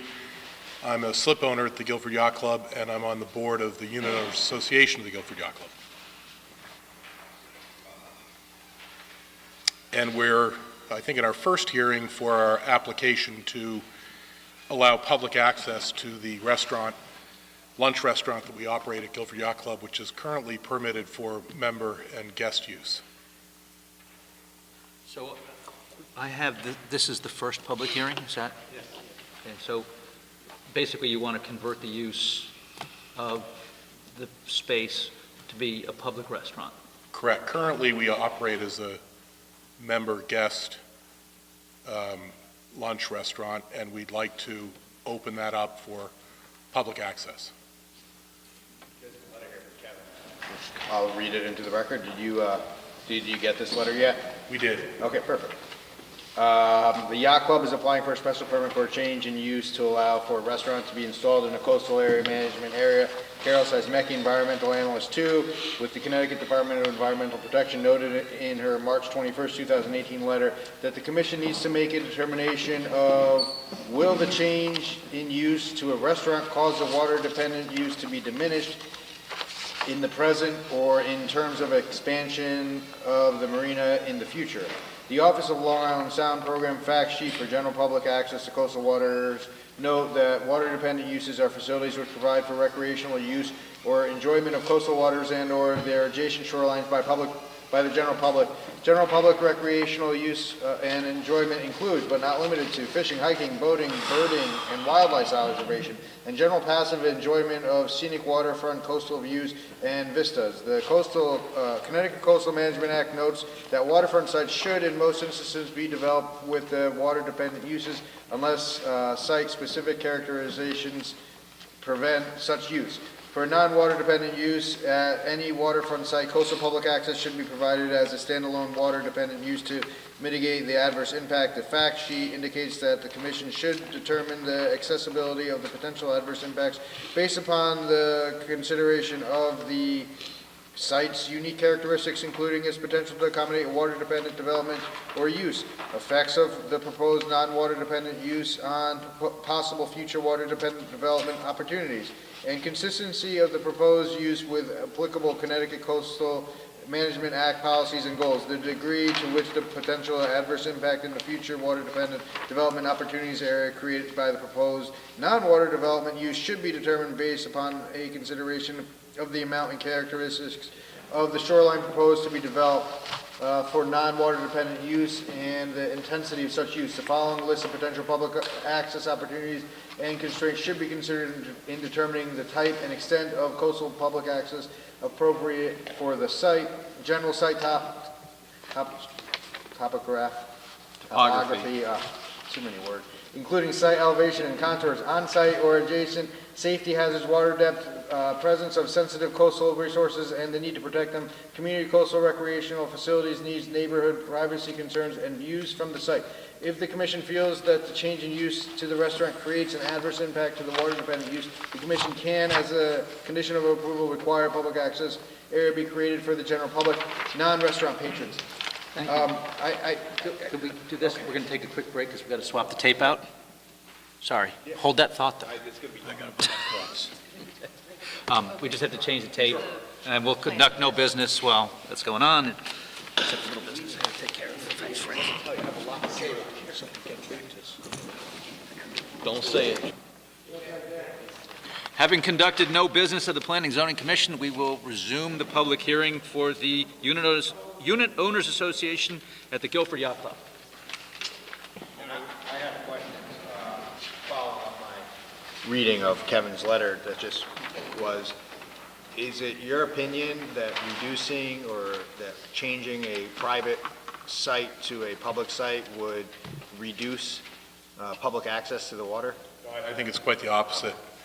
Currently, there is, because it's a private club and we aren't offering public access for the restaurant or any other use other than guests coming in or booking it for private events. And there is transient dockage to come in and pay to stay at a slip. But by opening the restaurant, it increases the public access. They'll have access to the areas laid out, the restaurant, the patio, the lawn that's adjacent to the patio, the parking it will provide, and so on. Are you proposing any physical improvements to the site as part of this conversion? This is really taking what we're already doing in exactly the same footprint and the same assets of the club that we're using currently and opening it up for public access. Now, we will define parking areas for the public to use at the site, and we'll make sure that there's clarity about the parts of the property that are should be used, restricted for member use, the pool, the tennis courts, the docks, the walkway joining the docks. But the public access would be what you'd expect, a nice place to park, ability to access the restaurant, and, take advantage of the views and the lawn that is sort of the premium patch of lawn at the club. We're not proposing to add any more parking to the property? We have more than adequate parking. Right. We hold some weddings and events there that can be upwards of 150 guests, plus the people who are there during the boating season and still have available parking.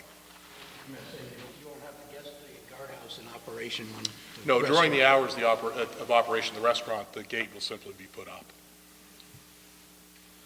Any further questions from the commissioner? We got a letter here from Dennis Johnson that says the septic system currently serving the Guilford Yacht Club has been evaluated and determined to have sufficient additional service capacity to accommodate the wastewater flow from the restaurant facility proposed on site. And then we have a letter from a Patrick Doyle, who is a member of the GYC. And then he says, thank you very much for sending a notice to our planning to open the property to the public for food service. We support approval and the application as it is very well with the coastal management regulations by created some addition additional public access to the water-dependent location. As to do with sailing programs. Your proposal also, to some degree, integrates the loss of one of our other water views established on the Guilford Harbor. Our public restaurant is a common and natural addition to your yacht club and our marina facility. We will enhance the experience of your visiting our boating too. We cannot attend the hearing, so we're sending this letter to confirm that we're in support of this. Good. As you know, this will be continued to a second public hearing, but I'm going to open it up to any statements in favor of this application. Would anyone like to make any statements against it? With that said, can I get a motion to continue? So moved to the 16th of May. 16th of May. Could I get a second? All in favor? Thank you. Thank you.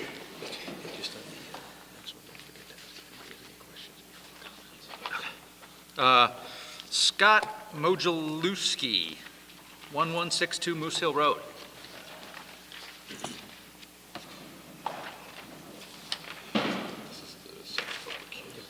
This is the second public hearing for this.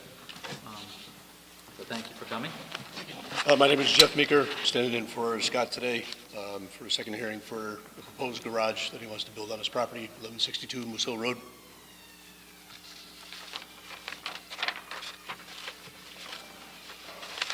Has anything changed since the prior meeting? I had one conversation with Scott. I know some issues were brought up about sediment from his property going down into the street into a pond and stuff like that, but he said he probably, not in this phase of the construction, but he probably does plan on paving the driveway. As you probably have a sense, there's quite a bit of objection, and I would say that at least some of this has to do with size and scale of the proposed building in relation to the house and the neighborhood. Do you have any comments with respect to that? I mean, basically, he's pretty unsure what he wants to do with the property in the future. He wants to build this garage right now, keep the existing structure up. He may, in the future, knock down the existing structure and build a house, or he may use this garage or structure for his home.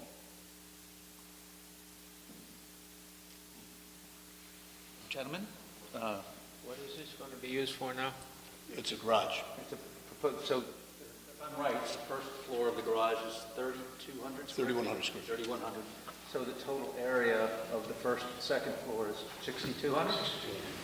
And so what's going on the first floor? It's just garage space. I'm sorry, what did you say? He said just garage space.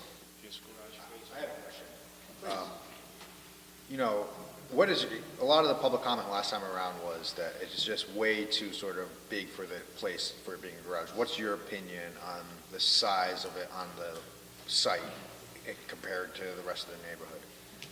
I really haven't studied the whole neighborhood, but, Scott just happens to have a lot of personal belongings. A large boat, which is the main reason for the large part of this garage. I understand that, he could fill it with stuff. My question is that, part of the special permit application is that it's consistent with the harmony of the neighborhood, and I just want to get your opinion on whether you think that the size is consistent with the harmony of the neighborhood. I would probably say it's larger than most of the other properties or houses on the properties in the neighborhood. Can't really say much other than that. Something about a big barn building. Right. Any other questions from the commission? Did this do a checklist? I assume it did. It's not an accessory apartment. It's just a detached structure. It's solely for a garage. For now. It's on kind of narrow tract of land, right? Is that, Yes. I mean, I don't need to, you don't need to break it. I just want to see if there was a dimension across it. I'm not sure. But it's kind of, it's narrow at the east side, and, kind of gets wider as you go up. The structure is going to be placed kind of up at the northeast corner of the lot. How far is it from the existing house? From the existing house, it's approximately 300 square feet, 300 feet. 300 feet away. Right. Ball field. Yeah, it's a football field away. And height, it meets all of the quantitative standards of the zoning code. Any other questions from commissioners? So at this point, I'll open this up to, and I would ask that you ask merely clarifying questions. We will have an opportunity for people to make comments both for and against this application. One of the things that I would ask is that we did receive quite a bit of public comment at the last. So if somebody has already made a statement against it, feel free to come up, state your name and address. But I don't think we really have to have everybody reading the same letter or reiterating the same items over and over. Merely noting your support or objection would be appreciated. So does anybody have any clarifying questions?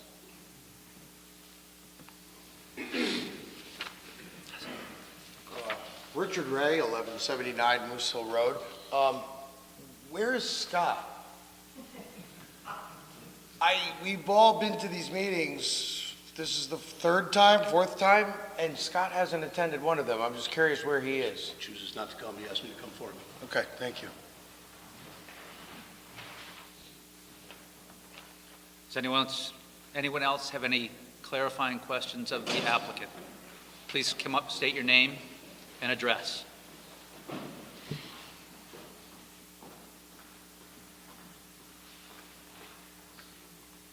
I'm Robin Maley at 1178 Moose Hill Road. I'm just a little confused about the size.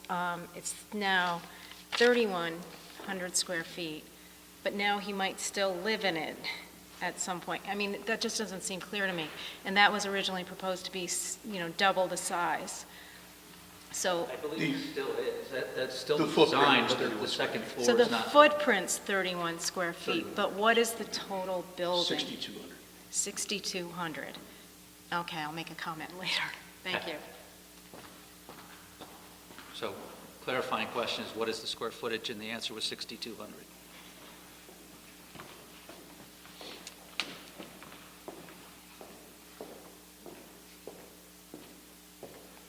My name is Richard Hosley, 111 Old Road, Guilford. I have a question. The footprint of the building is 3,100 square feet, but the overall size is 6,200 square feet, twice the size, and perhaps you can answer that. Apparently, the special permit is for 2,100 square feet, but the total box or the square footage is 6,200 square feet. How does that apply? Is the application, right? Right. So how can you build 6,200 square feet? Is it that the second floor is unfinished and so doesn't count? I mean, can you help us with that one? I'm not understanding Better the repeat the question. So basically, what he's saying is the application is for 3,100 square foot garage, but yet the whole structure is going to be 6,200, right? Because there's a first floor and a second floor. And he's asking is the reason why it's only 3,100 because that's unfinished space up there? No, I think that's probably just the footprint is what they're referring to. Any building with a footprint larger than 750 square feet an accessory building requires a special permit. The applicant has just stated that it's a 6,200 square foot structure. Yeah, but I think this gentleman and we are confused because it says 3,100 in the not 6,200. And I think that's what he's getting at. It's accessory structures over 750 square feet, so I think. Does it list the proposed square footage on the application? Construction of a 3,100 square foot detached garage. So, And I think the confusion is 6,200 is what is actually being built. If you include both floors, correct, that's right, correct. so when applications come through, Why wouldn't you include both floors? And I think that's what he's trying to get at. My question exactly. The bottom line is, it's 6,200 square feet, not 3,100 square feet. that as well. So something, Whether we correct the application or some other mechanism to have it properly addressed, that can be done, correct? And in the short answer If to it your needs to question be. is the reason why it isn't is because it's unfinished space up there. but it's still spaced with, it's still Right. spaced with walls and a roof. Right, but presumably, no insulation, no sheetrock, no, Yeah, but it's something you look at from. yeah, you're right. Yeah, Understood. It's not the answer you want to hear, but that's going to be our answer, I It's guess. frameable space. It could be. Okay. The other thing I'd like to point out, I was here last time, I talked about the size of the large overhead door. It was 12 by 14 feet. And in the minutes, it was pointed out that that wasn't a zoning issue, and I realized that. That wasn't the point of my question. When you have a 14-foot high door, and I have one in my shop, the ceiling is basically 16 feet high to accommodate the 14-foot high door with the track and the framing. So in a residential neighborhood, I mean, what do you put in there? You can put a triaxle dump truck in there. We put our tractor trailer with a rock drill on it, in our case, inside at times. A boat, I mean, typically, anything over 8'6" wide, you need a special permit from the DOT. It's the same point. It's that you can have a commercial vehicle that is under 1.5 ton on a residential site. You could have, and also, we're not here to sort of guess what they're gonna do with the property. If they're in violation of any of our zoning regulations, you have to let our zoning enforcement officer know, and they'll come out and they'll cite them. But in terms of someone asking us to build have an oversized garage door on a residential site, we aren't going to assume that they're gonna do something illegal with that. We're going to assume that they're going to be within our regulations, and we'll either approve it or deny it based on that assumption. Okay, fine. Well, maybe you should have that conversation with Mr. Modzelewski. I mean, there's nothing like, a conversation or trying to think of the word.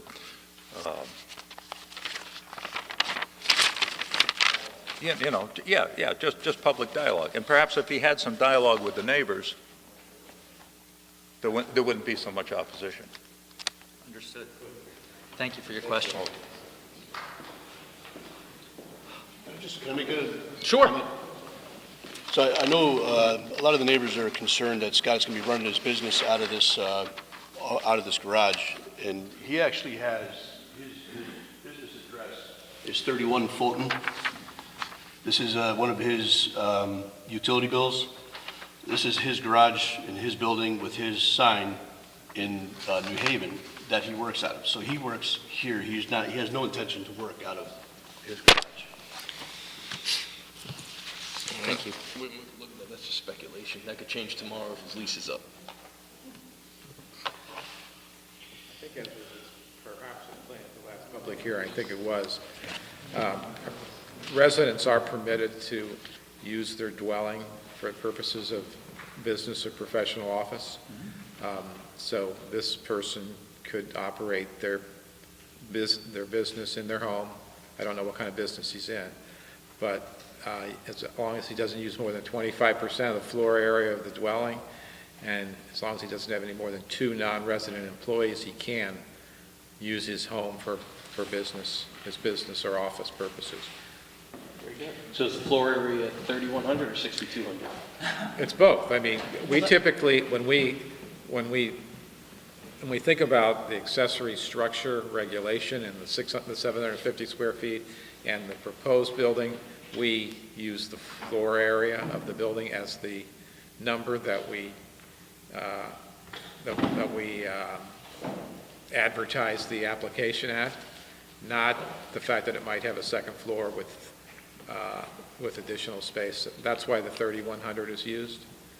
Clearly, I don't think there's been any attempt to camouflage the fact that this building also has a second floor with additional floor area up there, but that is typically the way we advertise these types of applications.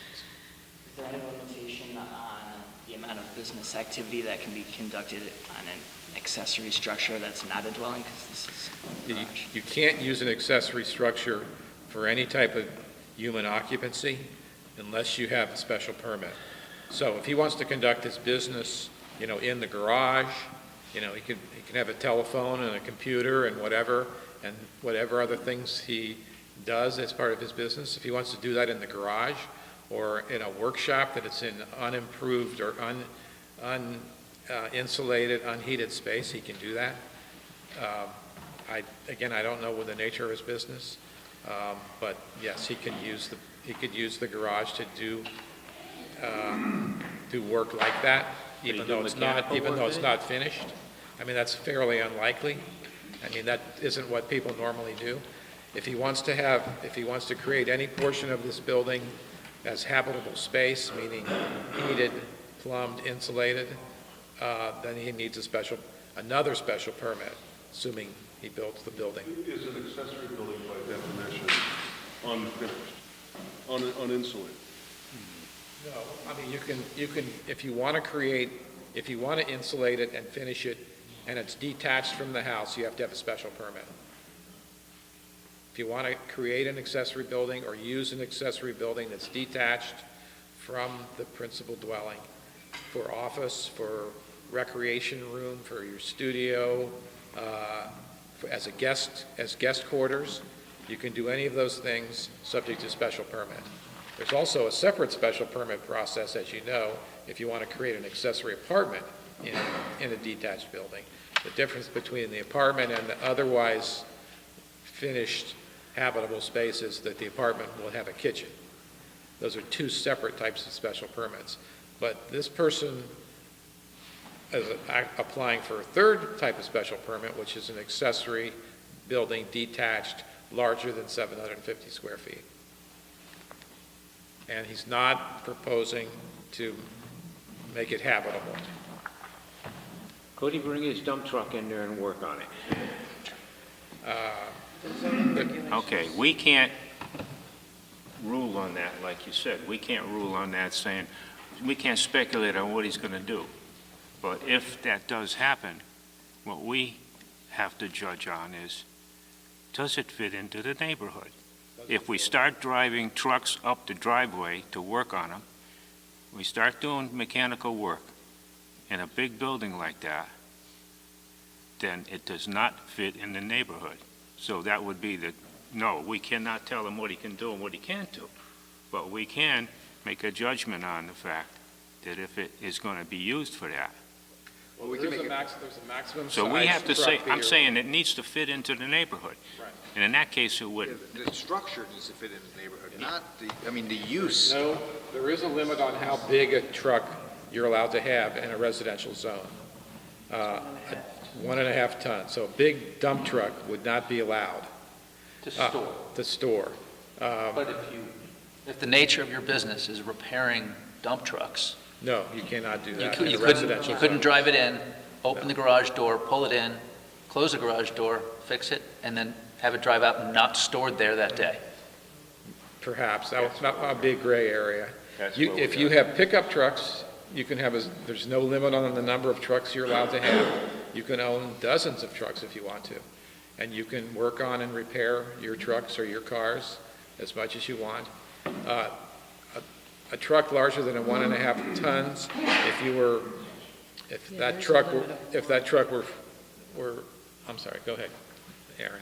There's no more than one commercial vehicle of any allowable size when kept in a residential zone may be parked or stored in such a manner as to be visible from any lot. So if it's inside, it's not visible. Right. That'd be true, regardless. Right. Okay. Any other people would like to speak against this application?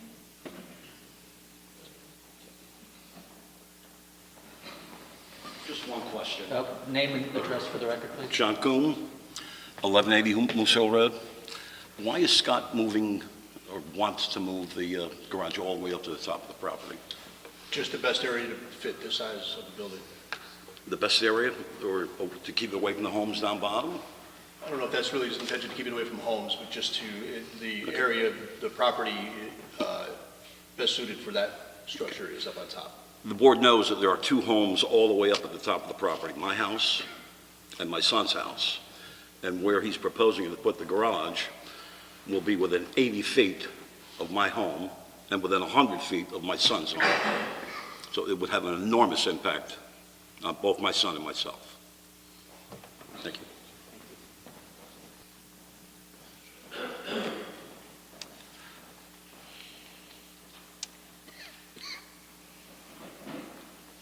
My name is Barry Felsen. I'm at 1231 Moose Hill Road. After the last hearing, I went home and did a little research on four-car garages and sizes and what to expect.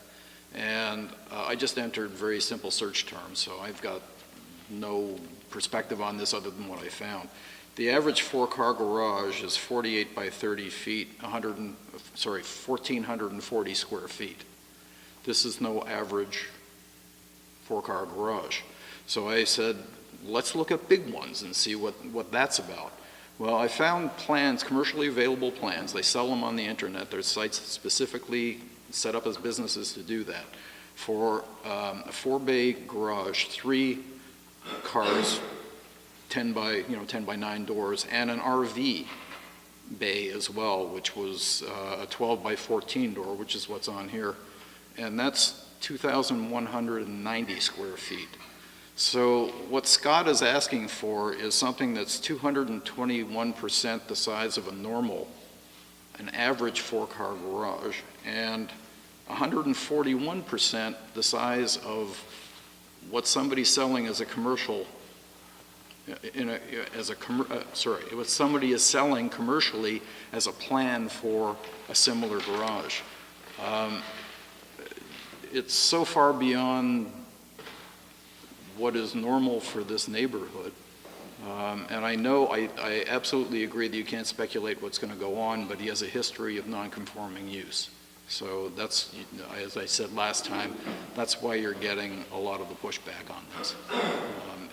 It's too big for the neighborhood. I mean, it's far bigger than my house. It's twice the size of my house, the footprint, and we have 3 people living there. We could have 4 people living there. That's it. Thank you for your comments. Thank you. Would anyone else like to speak against the application?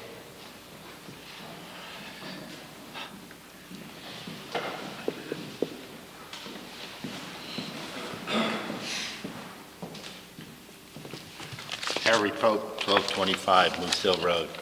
I had difficulty hearing back there.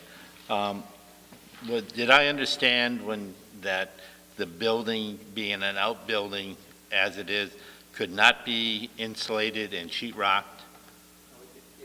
It can be. And it can have heating facility in it, and it can have a bathroom as this one does. And this one, the bathroom has been taken out. And the future bath, and the building, the application says, not that it's going to happen, but the building says possible living quarters in the future, possibly finished in the future. If it's possible, and you should approve that, with that line in there, I think that there's a question that you can come back and say, I do want to build up top. And if he's going to build up top, wouldn't it be prudent now to make sure that a septic system that could handle that 3-bedroom unit could take place now? That's not the application before us, but I understand what you're saying. Yes, thank you. Okay, thank you. Please.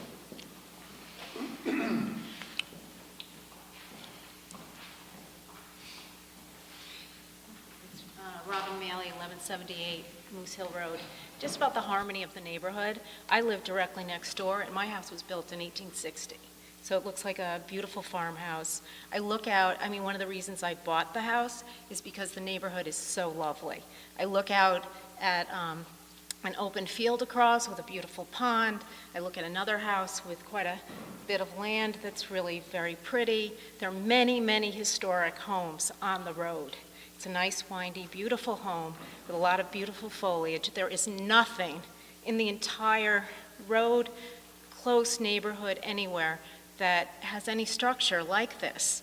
And I'm wondering if you've approved applications before like this, allowing anything like this into a neighborhood, because I don't see it anywhere.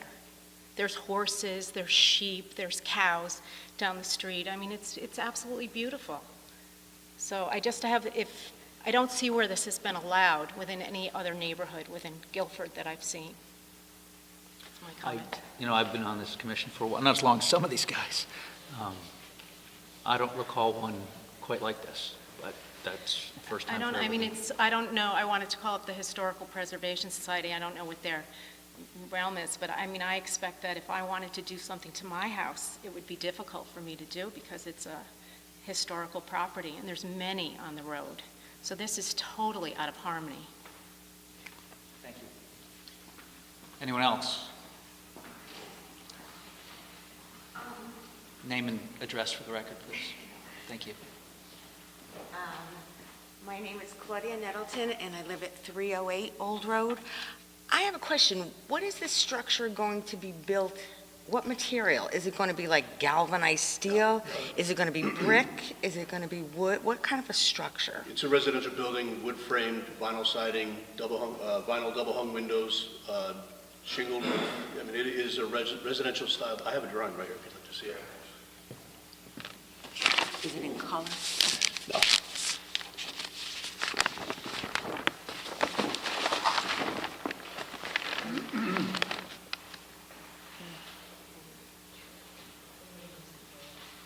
Okay.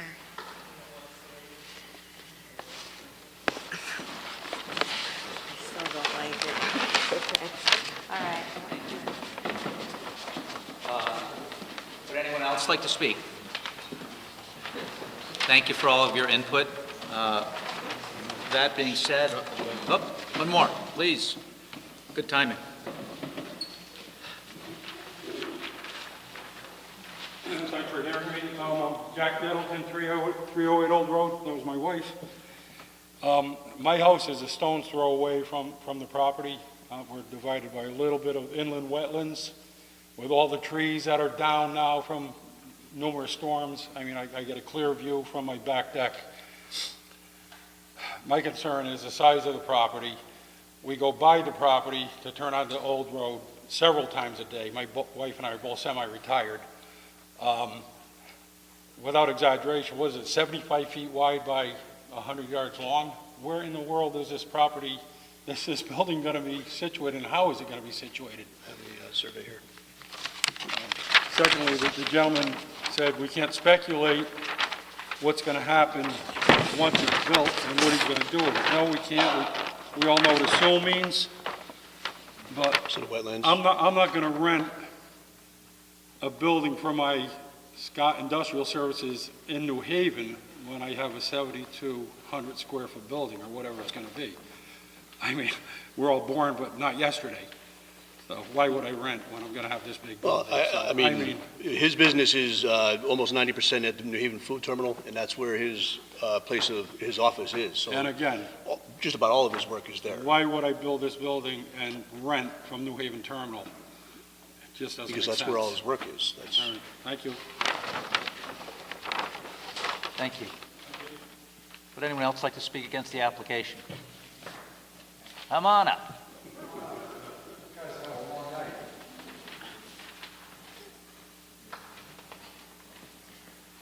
Mine's going to be very short. How are you? Robin Golder, 330 Old Road. Just to summarize what everybody has said tonight, it just doesn't fit into the neighborhood. Size, shape, purpose, and what have you. And I think, I've been to every single meeting, all the cancellations and continuances. I just think you need to hear that that area is residential. And by the looks of things, this does not look like a purely residential building, despite what anyone else might say. And my concern is not only the size of the building, but any added traffic that might be coming in and out of that driveway. It's not a straight shot. There's meandering parts of the road. And I just think we need to consider maintaining the integrity of the neighborhood for people who have lived there most of their adult lives. So, thank you.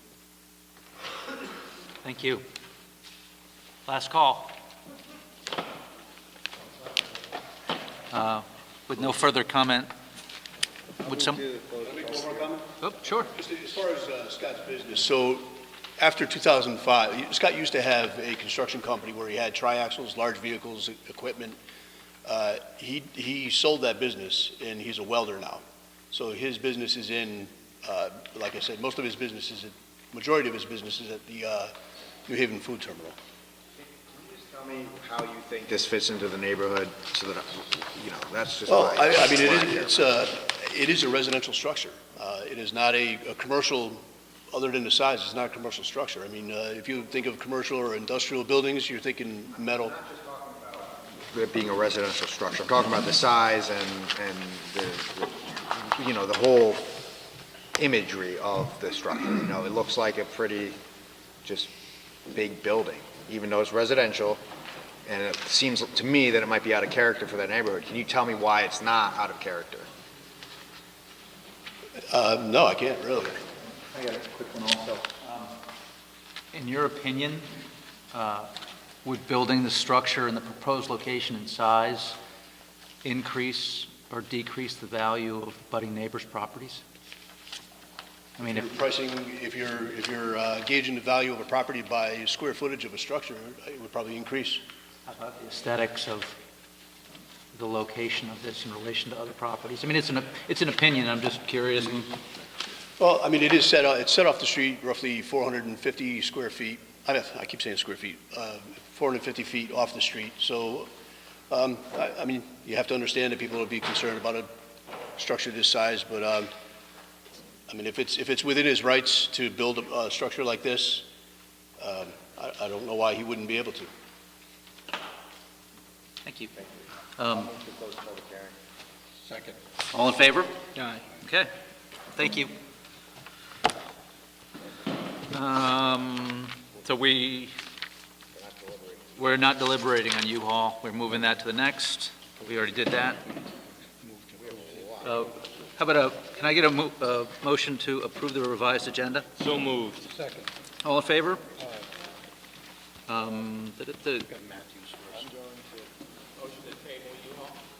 Yes.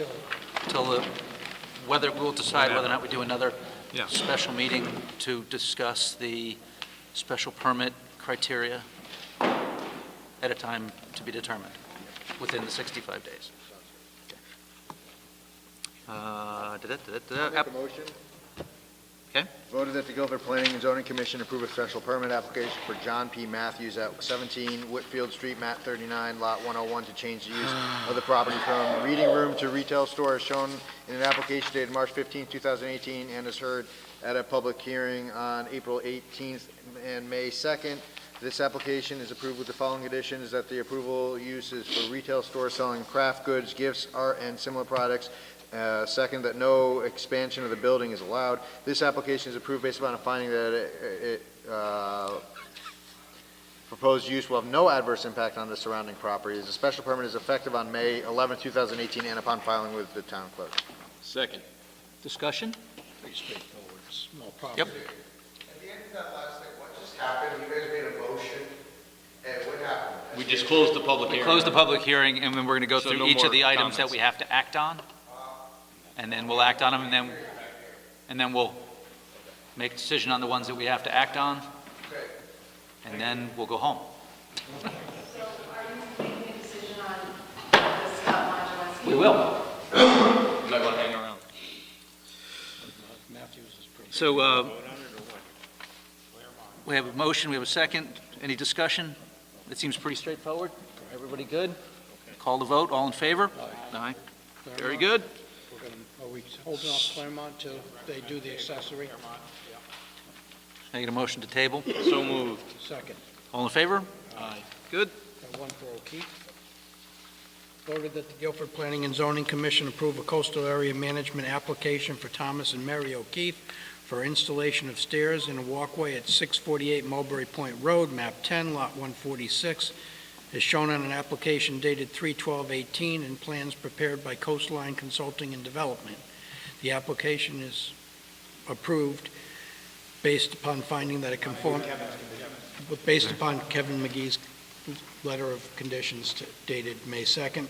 The application is approved based on finding that it conforms with the zoning code and is consistent with coastal area management policies of the state of Connecticut. Second. Okay, any discussion? I'd just like to add that I agree with Kevin that I'm not so concerned about the rocks being projectiles. I'd also make a comment that it's nice, because we've seen a fair number of these that are done, and then we're seeing them after the fact. So for the applicants to actually go through the process the proper way, I think is terrific. So that being said, I'll call the vote. All in favor? Aye. Good, thank you.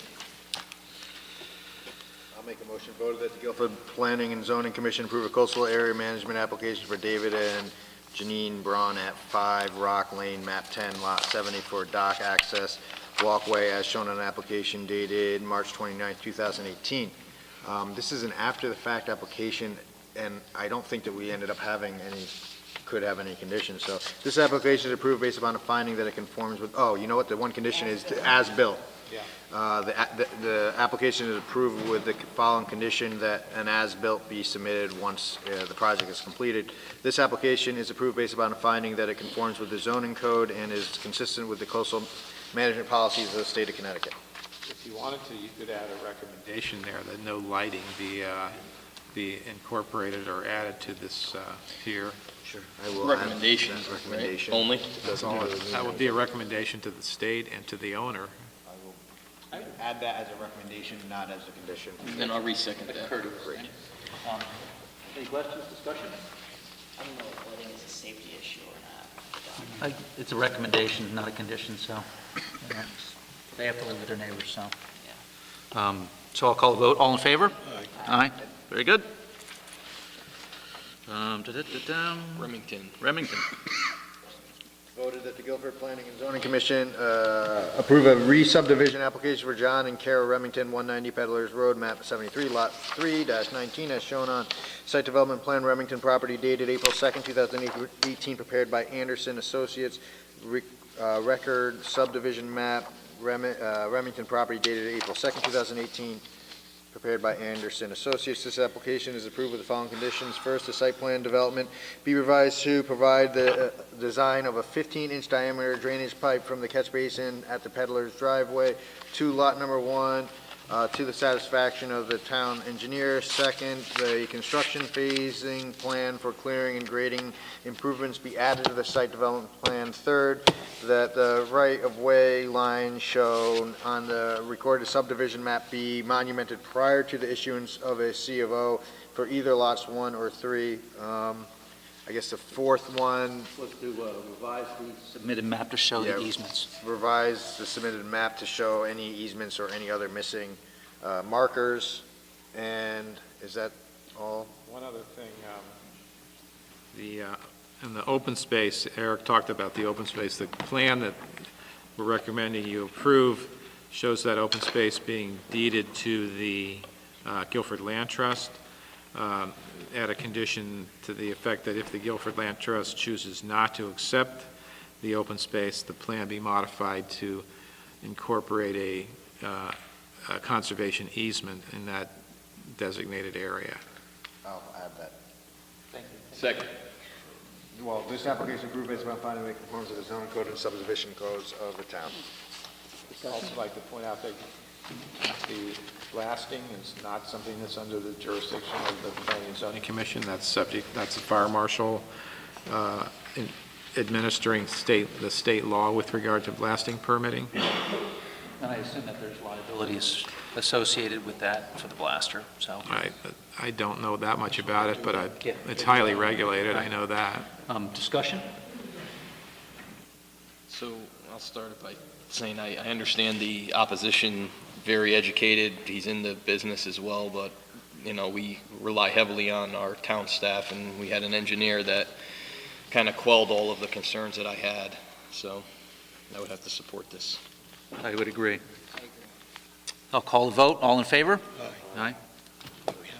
Yep. So that brings us down to our last item of Scott Modzelewski. Proposed motion, voted that the Guilford Planning and Zoning Commission deny a special permit application for Scott Moldanowski for an accessory structure over 750 square feet at 1162 Moose Hill Road, map 72, lot 4, as shown on plot plan of Lot 2, Scott Moldanowski, dated April 18, 2018, prepared by Nowlisky, Obachamois, and Kane Associates, new residents at 1162 Moose Hill Road, dated January 10, 2018. 5 sheets by Rich Miller Designs. This application is denied based on finding that the proposed building violates Section 27380 of the zoning code and is not in harmony with the surrounding neighborhood. Second.